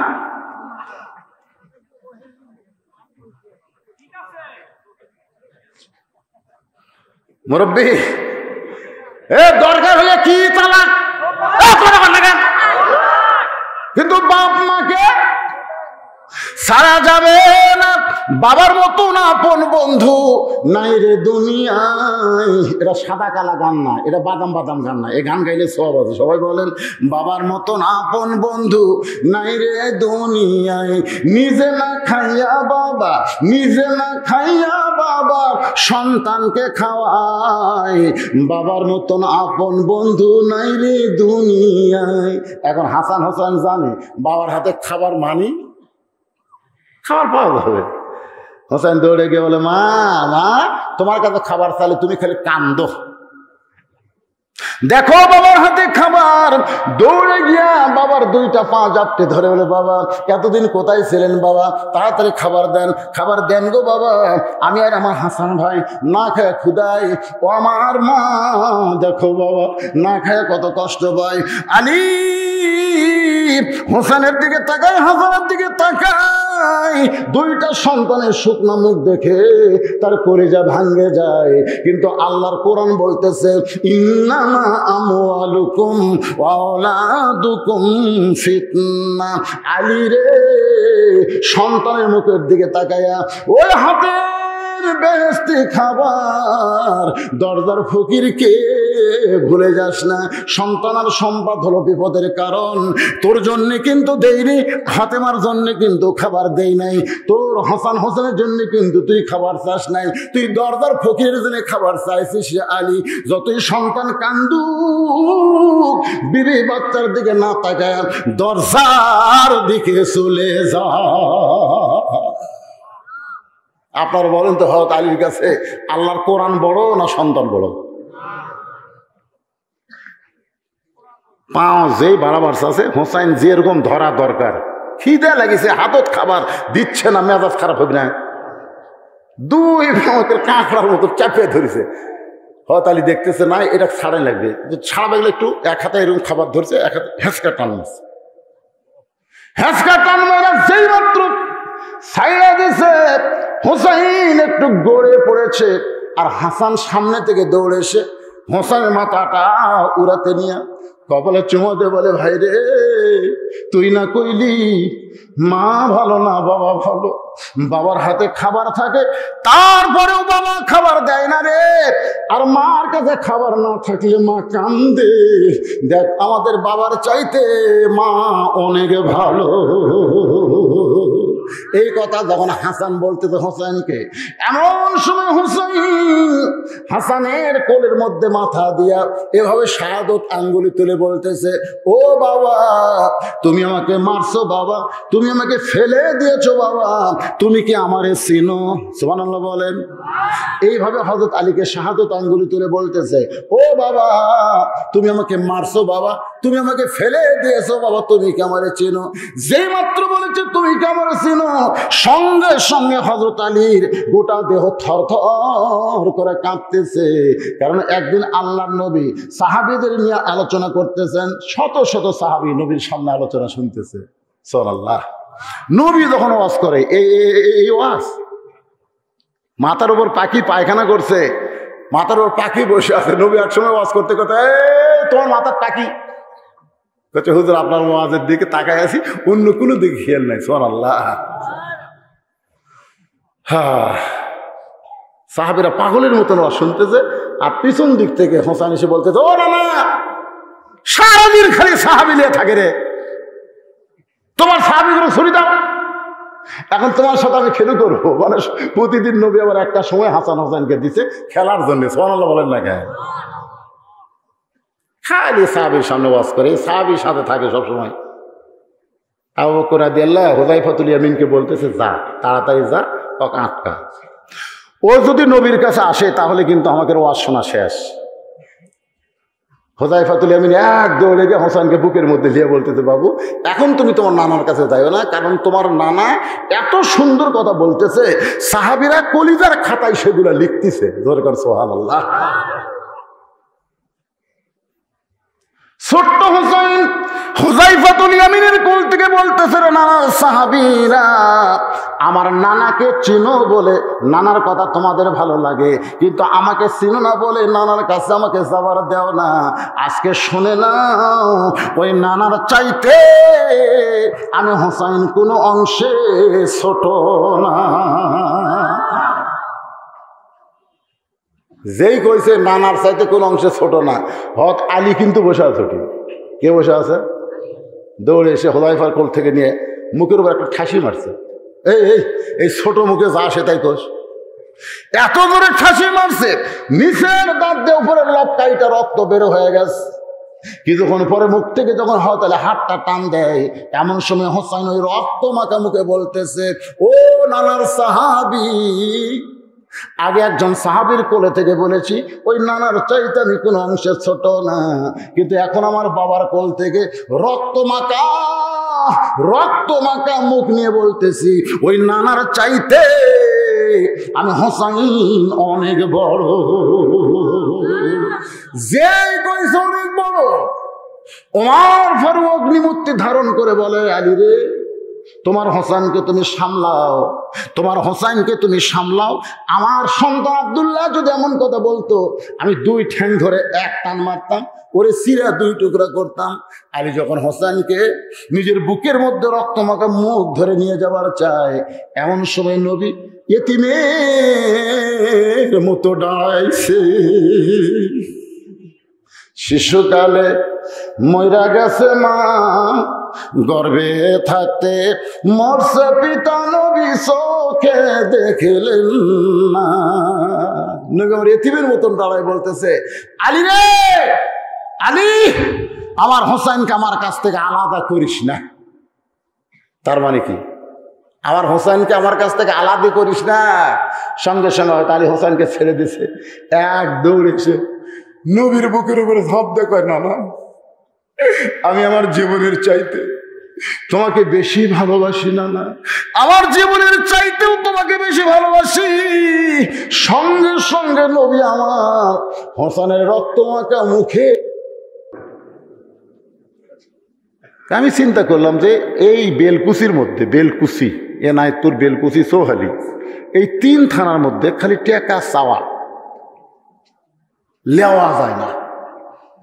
শোন না, এই কথাটা শোনেন, আমি আপনাদের এলাকার ওয়াজ করিনি, খালি বলছি দেন। একবার ওই যে কি ওরা ক্ষিদ্র মাটিয়া আমি বলছি, ভাই 10,000 টাকার 10 জন প্লেয়ার, একজন করছে হুজুর আমি 1 লাখ 10 লাখ বিঘা।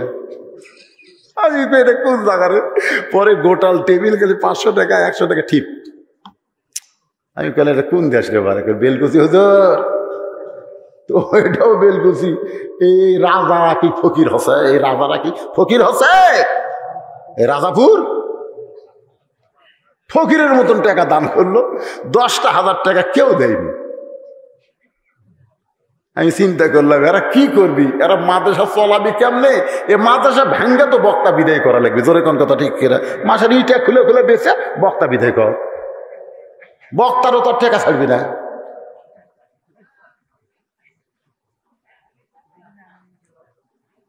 তাহলে কি করবেন? আপনাদের মধ্যে কি এই মাদ্রাসায় একটা কোরআন শরীফ, একটা কোরআন শরীফ 500 টাকা, আপনি 500 টাকা দান করবেন, এই মাদ্রাসা একটা কোরআন শরীফ দান করার সব আল্লাহ আপনাকে দিবে। আর সেই সবটা যদি বাপ মা কবরে যায়, আল্লাহ সেই কবরে বাপ মাকে যেন দিয়ে দেন। আমি 500 টাকা চাই কোরআন বাবদ। কোন আল্লাহর পাগল আছেন যে হুজুর আমি 2টা কোরআন শরীফ দেবো মাদ্রাসায়, 5টা কোরআন শরীফ দেবো? 5 কোরআন মানে 2500, 2 কোরআন মানে 1000, 1 কোরআন মানে 500। বাপ মার জন্য আপনারা এই মাদ্রাসায় দান করবেন। লিল্লাহে তাকবীর। আব্দুল হামিদ মা বাবার জন্য 2 কোরআন বাবদ 1000 টাকা দান করেছে।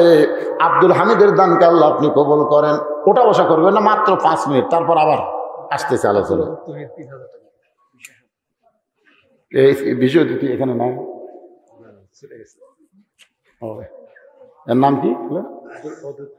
আব্দুল ওদুদ তুহিন 6 কোরআন শরীফ বাবদ 3000 টাকা ধরে বলেন মারহাবা। এই ধার থেকে উঠপারকে ধরলো। শোনেন, মাদ্রাসার জন্য, কোরআনের মাদ্রাসার জন্য টাকা চাচ্ছি। মাদ্রাসা হচ্ছে নবীর ঘর। ধরে কোন কার ঘর?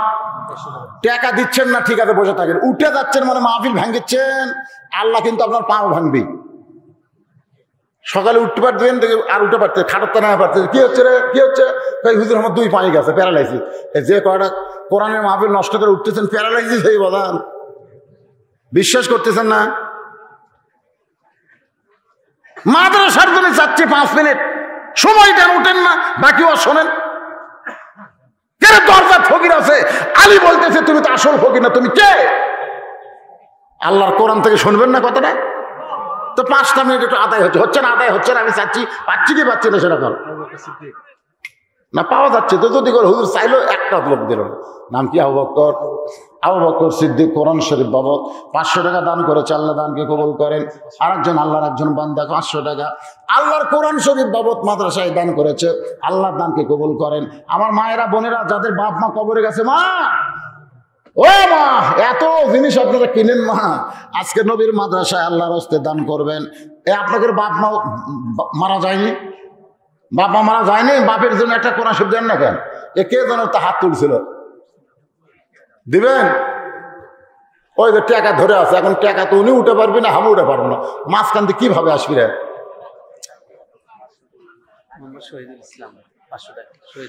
মোহাম্মদ শহীদুল ইসলাম কোরআন শরীফ বাবদ 500 টাকা দান করেছে।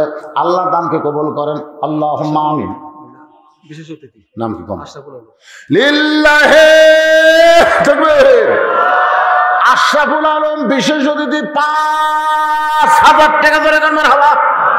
5000 টাকা দান করেছে। আশরাফ ভাই আছে না গেছে?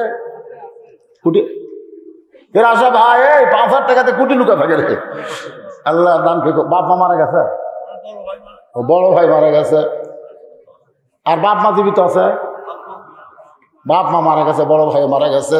আল্লাহ যারা কবরে গেল, আল্লাহ সকলের কবরকে জান্নাতের টুকরা কবুল করেন। জোরে কোন আমিন। 1000 কে দিল বাবা? 1000 কে দিল? 2 কোরআন শরীফ বাবদ 1000 টাকা দান করেছে। আল্লাহ দানকে কবুল করেন। এই সাইড থেকে একটা লোক যাওয়ার জন্য উঠলো, কোরআন শরীফ দেওয়ার জন্য একটা লোক নাই। আচ্ছা, নবীর এই মাদ্রাসায় আপনারা কি 100 টাকা করে টাকা দিতে পারবেন না ভাইজান? গামছা চাদরের মধ্যে না। আমি আপনাদের কাছ থেকে একজন মাজলুম, একজন মুসাফির, একজন আলেম হিসাবে তালিকায় 18 নম্বরে আছি। সেই হাতে একটু টাকা দেন না কেন? একটু মুসাফা করে একে হাত টাকা তোমাকে কিন্তু জনগণ দেখবার পারে না। দেখো, 1 গাদি টাকা দিয়েছে। আরে বেচারাগুলা কত কষ্ট করে। আমি দিনে ওয়াজ করছি, ওখানেও গেছিল, সেই বিলের ভিতর ভাই আমার গাড়ি এক জায়গায় থুয়া হুন্ডাত করে আমাকে লিয়া যায়, পাহাড়ের উপর নিচে নামতেছে, তারা শেখার চরম বিলের ওয়াজ করে। আজকে দিনে ওখানে ওয়াজ করছি, সব পাঠে গেছিল।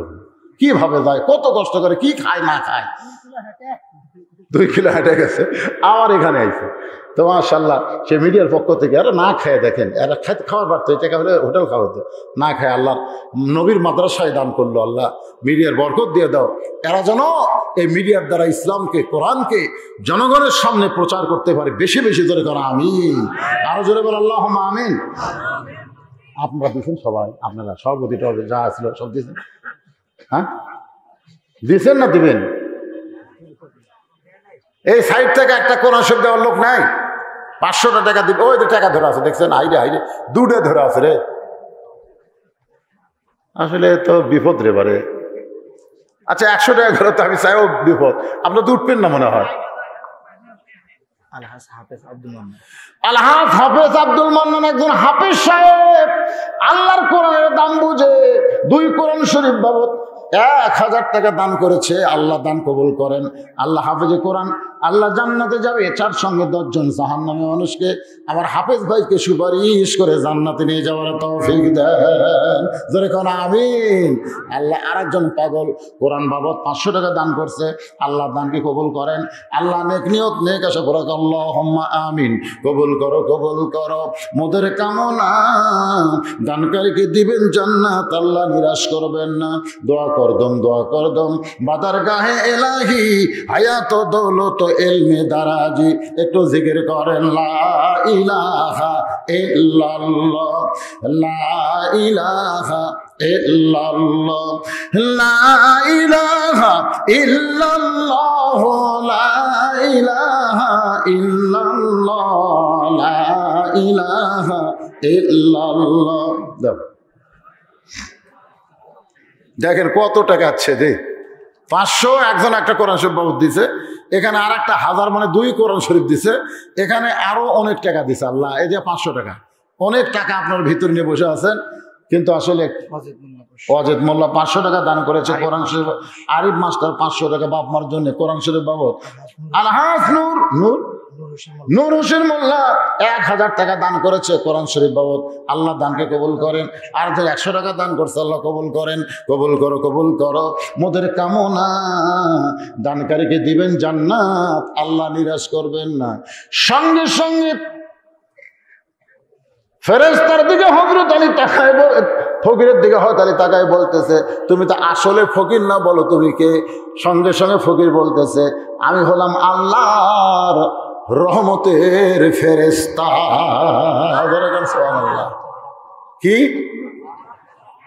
আলী বলতেছে, ফেরেশতা হয়ে মানব স্বরূপ ধরছো কেন? বলে আমাদের মধ্যে একটা চিন্তা হচ্ছিল যে একটা মানুষ কি করে এতগুলা ডিগ্রি পায়। একটা মানুষ, কয় মানুষ? এক মানুষ জান্নাতি যুবক সর্দারের বাপ। আপনারা বলেন তো জান্নাতি 2টা যে যুবক সর্দার হবে, হাসান হোসেন তার বাপের নাম কি? সেই মানুষটাই আবার জান্নাতি নারীদের নেত্রীর স্বামী। আল্লাহ নবী পর্যন্ত বলেছে যে আমার আলীর মতন সৌভাগ্যবান কোন নবীও হয়নি, কোন সাহাবীও হয়নি, কোন মানুষ কিয়ামত পর্যন্ত হবে না, হবে না তো কেউ। আল্লাহ রাসূল বলেছেন আমিও হইনি। কি জন্য? বাপ হিসাবে আলী আমার চাইতে বেশি সৌভাগ্যবান, কারণ তার 2টা সন্তানকে আল্লাহ জান্নাতের যুবক সর্দার বানায় দিবে। সুবহানাল্লাহ বলে। স্বামী হিসাবে আলী আমার চাইতে বেশি সৌভাগ্যবান, কারণ আলীর বউ ফাতেমা জান্নাতে নাইদের নেত্রী হবে। যেরকম সুবহানাল্লাহ। আবার সে আলী হচ্ছে আনা মাদিনাতুন এলমে ও আলী ও বাবুহা। রাসূল বলেছে এলমের শহর, আলী হচ্ছে তার দরওয়াজা, জ্ঞানের রাজা। যেরকম সুবহানাল্লাহ। আবার সে আলী জিহাদের ময়দানে কয় নম্বর? এর হযরত আলীর জিহাদি জীবন পড়েন নেই, পড়বেন। হযরত আলীর জিহাদি জীবন একটা বই পাওয়া যায়। হযরত আলী জিহাদত যাওয়ার আগে নিয়ত করতে, আল্লাহ আমি কিন্তু একলা যুদ্ধ করবো না, তোমাকে কিন্তু আমার সাথে থাকা লাগবে, আগে তুমি ওয়াদা দাও, তারপরে যুদ্ধ নামবো। সুবহানাল্লাহ খান না? যখন দরজা টান মারছিল, আলী কি একলাই টান মারছিল? আল্লাহ সাথে আছিল। আল্লাহর কুদরতি পাওয়ার, আলীর হাত মারছে, টান খুলে গেছে। ঢাল বানাচ্ছে যেটা 50 জন উঠে ওর পারে না, ফেলা দিচ্ছে 80 গজ দূরে গিয়ে পড়ছে। বুঝতেছেন না? সে আলী আসাদুল্লাহ গালিব। একই মানুষ এত ডিগ্রি কেমনি পায়? আল্লাহ বললেন লিয়াবলুয়াকুম আইয়ুকুম আহসানু আমালা। পরীক্ষা তোমাদের পরীক্ষা করা হবে সুন্দর আমলের। কোরআন শরীফ বাবদ একজন 500 টাকা দান করছে, আল্লাহ কবুল করেন। বারেক শেখ 1000 টাকা দান করছে, আল্লাহ কবুল করেন। হাজী হুমায়ুন আহমদ ময়নান মোল্লা 500 টাকা দান করছে, আল্লাহ দানকে কবুল করেন। সকলে বল আল্লাহুম্মা আমিন। তা আপনাদের আমি একটা অনুরোধ করি, সেটা হলো বলবে একবার দিছিস আবার কি, একবার ব্যাংকে টাকা থই মানুষ বারবার থই, যত রাখবে তত বাড়বে। আপনি যত দান করবেন আপনার নামে জান্নাতের ব্যাংকে তত আল্লাহ বাড়াই দিবে। ধরে গেল সুবহানাল্লাহ। একবার দিয়েছেন কি হবে, বারবার দেন, অসুবিধা নেই, দেন। এই বাচ্চারা যাও, দেন। যারকে পায়ের তলে ফেরেশতারা নূরের পাকা বিছাই দেয়, সেই বাচ্চারা আপনাদের কাছে রুমাল নিয়ে যাচ্ছে, দেন সবাই আল্লাহর রাস্তায় দেন। কি ময়নারা রে, তাই তো সামনে বসে আছে। চেহারা দেখলেই শান্তি, এখানে গুদগুদে হাতে রে, এখন থেকে কেমন শরীর দিয়ে ভালো আছে। আর রে খালেদ সাইফুল্লাহ রে, এটা খালেদ সাইফুল্লাহ, আল্লাহ কবুল করুক। ধরে কেন আমিন। কি নরম মানুষ ভাই, যার হাতের মধ্যে হাত দিলে বোঝা যায় জান্নাতের একটা পরশ পাওয়া যায়। খালেদ সাইফুল্লাহ হাত এত মোটা, এত শান্তি, এত নরম। ও তোরা মনে করিস না আমি আলীকে ইচ্ছা করে ডিগ্রি দিয়েছি। যতগুলা ডিগ্রি আলীর আছে সমস্ত ডিগ্রি আলী অর্জন করেছে। আমাদের বাংলাদেশের তো কিছু কিছু নেতারা ডিগ্রি কিনতেছে। ধরে এখন কি কিনতেছে, ডিগ্রি কিনতে পাওয়া যায় না ডিগ্রি। তো পরীক্ষা করো, তো ফেরেশতা বলতেছে মানব স্রোতে ফকির হয়ে সেই পরীক্ষা করতেছে। আপনি আল্লাহর কোরআনকে সম্মান দিয়ে, আমি এই নিয়ে বলার পরেও আপনি আমার সঙ্গে খারাপ ব্যবহার করেননি শুধুমাত্র কোরআনের জন্য। ধরে কোন সুবহানাল্লাহ।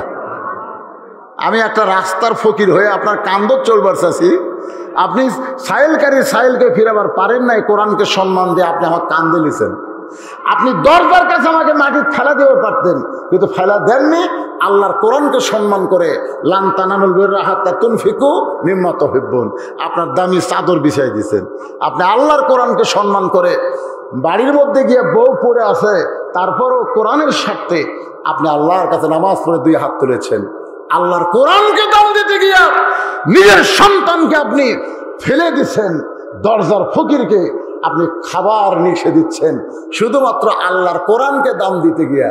আজ থেকে শোনেন আলী, এই মুহূর্তে আল্লাহ আপনাকে আর একটা ডিগ্রি দিল, যেই ডিগ্রি কেউ পাবে না কিয়ামত পর্যন্ত।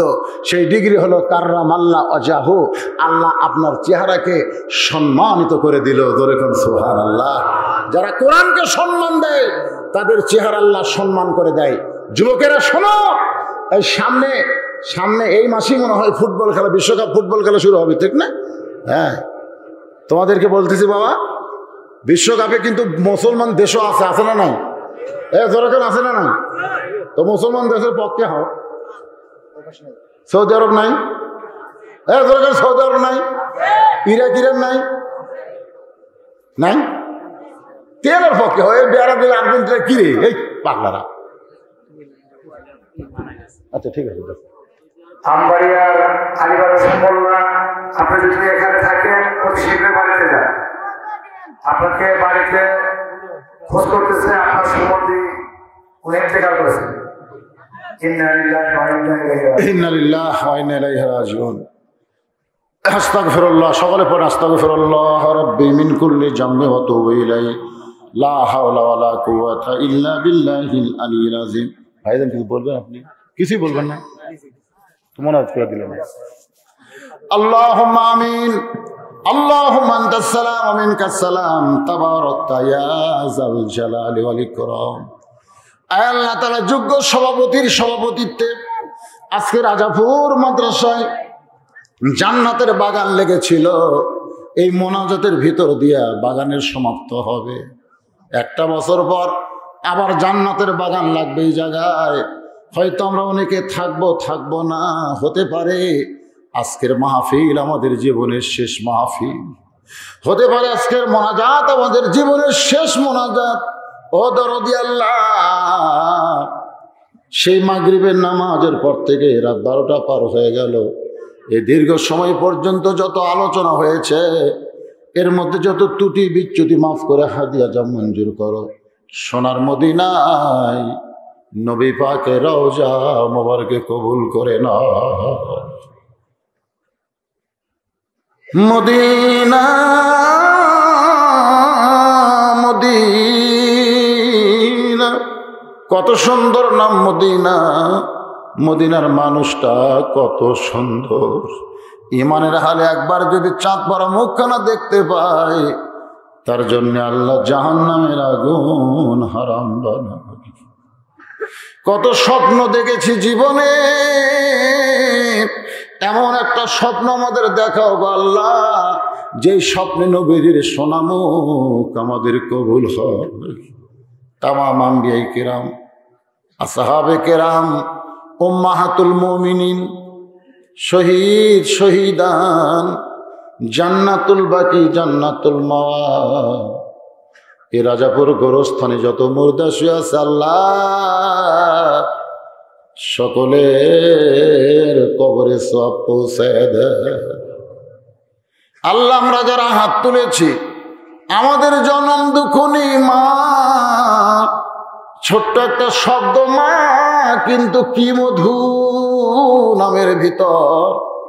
যাদের মা নাই তারাই বুঝতেছে এই দরদের মা যাদের কবরের ঘরে, আল্লাহ মেহেরবানি করে মায়ের কবর জান্নাতের টুকরা কবুল করো। বাড়ি ঘর সবে আছে, বাবা চলে গেছে আমার কবরে, হাজু দলিলে বাবার নাম, সব জায়গায় বাবার নাম।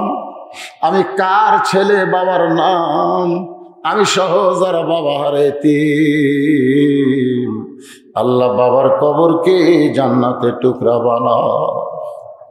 আল্লাহ এই মাদ্রাসাকে কিয়ামত পর্যন্ত কবুল করো। এই মাদ্রাসার জায়গা দিয়ে, জমি দিয়া মাদ্রাসা গড়ায় যারা কবরে চলে গেছে, আল্লাহ তাদের কবরকে জান্নাতের টুকরা বানায় দাও। বর্তমানে যারা মাদ্রাসার দায়িত্বে আছে, সুন্দর করে আবার নতুন করে মাদ্রাসা পরিচালনা করার হিম্মত তৌফিক তাদের দান করে দাও। আল্লাহ আজকের মাহফিলের সম্মানিত সভাপতি মুফতি সাহেব, আলেম সাহেব, হাফিজ সাহেব, আল্লাহ তুমি তাকে কবুল করো। আল্লাহ আজকের মাহফিলে দুইজন সম্মানিত বিশেষ অতিথিবৃন্দ আল্লাহ কবুল করো। আলেম ওলামাদের কবুল করো, হাফেজকারীদের কবুল করো। আল্লাহ মাজলুম আলেম যারা আজকে জেলখানায় বন্দি জীবন কাটছে, আল্লাহ আল্লাহ কোরআনের পাখিগুলোকে আবার কোরআনের ময়দানে ফিরে দাও। আল্লাহ আল্লাহ হক কথা বলে নাম মামুনুল হক, আল্লাহ আজকে জেলখানায় বন্দি কলিজার টুকরা আমার আমির হামজা জেলখানায় 50 বছর যিনি কোরআনের তাফসির করলেন, আমার ওস্তাদ আল্লাহর ওলি জেলখানায়। আল্লাহ আল্লাহ তুমি সব পারো, আল্লাহ তুমি সব পারো। তোমার দরবারে আমাদের করুণা রক্ষা করতে আল্লাহ এই ময়না পাখিগুলোকে আবার তুমি কোরআনের ময়দানে ফিরে দাও। আল্লাহ আল্লাহ আমি গুনাহগার বলে ফিরাই দিও না। আল্লাহ আলেম ওলামা হাত তুলেছে, হাফেজের হাত তুলেছে, কচি কচি মাসুম বাচ্চারা মাদ্রাসার তালবে ইলম হাত তুলেছে। আল্লাহ ওদের মাসুম বাচ্চারা হাতের ওসিলায় আজকে আমাদের দোয়াকে কবুল করো। আল্লাহ আল্লাহ আজকে মাহফিল কমিটির সভাপতি, মাহফিল কমিটির সহসভাপতি, সেক্রেটারি, কেশিয়ার সদস্য, আল্লাহ সকলকে কবুল করো। আল্লাহ যারা নগদে বাকিতে দান করেছে, আল্লাহ সকলের দানগুলোকে কবুল করো। আমার মা বোনদের জন্য দোয়া করি, মা বোনদেরকে আল্লাহ তুমি কবুল করো। আল্লাহ আল্লাহ যুবকদের জন্য দোয়া করি, যুবকদেরকে 5 ওয়াক্ত নামাজি বানায় দাও। আল্লাহ আল্লাহ যুবকগুলোকে ফেসবুক, ইউটিউবার, ফেসবুক এবং এই খেলাধুলা থেকে, আল্লাহ পাবজি, ফ্রি ফায়ার খেলা থেকে আল্লাহ যুবকদের হেফাজত করো। আল্লাহ আল্লাহ মেসি নেইমারের ভক্ত না করে যুবকদেরকে হাসান হোসেন ভক্ত বানায় দাও। আল্লাহ আল্লাহ কবুল করো, যুবকদেরকে নিয়ে আসো তুমি। আল্লাহ আমরা বুড়োগুলো মরে গেলে যুবকরাই থাকবে দেশে। আল্লাহ মেহেরবানি করে। আল্লাহ কত মানুষের জানাজার নামাজ আমরা পড়েছি, এই 2 হাতে কত কবরে আমরা মাটি দিয়েছি। একদিন আমরা সবাই মরে যাব। যেদিন আমাদের মরণ হবে, দিনটা যেন জুমার দিন হয়, মাসটা যেন রমজান মাস হয়। ইমানের সাথে, ইজ্জতের সাথে এই দুনিয়া থেকে বিদায় নেওয়ার সময় আমাদের জবানে জারি করে দিও লা ইলাহা ইল্লাল্লাহু মুহাম্মাদুর রাসূলুল্লাহ সাল্লাল্লাহু আলাইহি সাল্লাম বিরহমাতিকা ইয়া আরহামার রাহিমিন।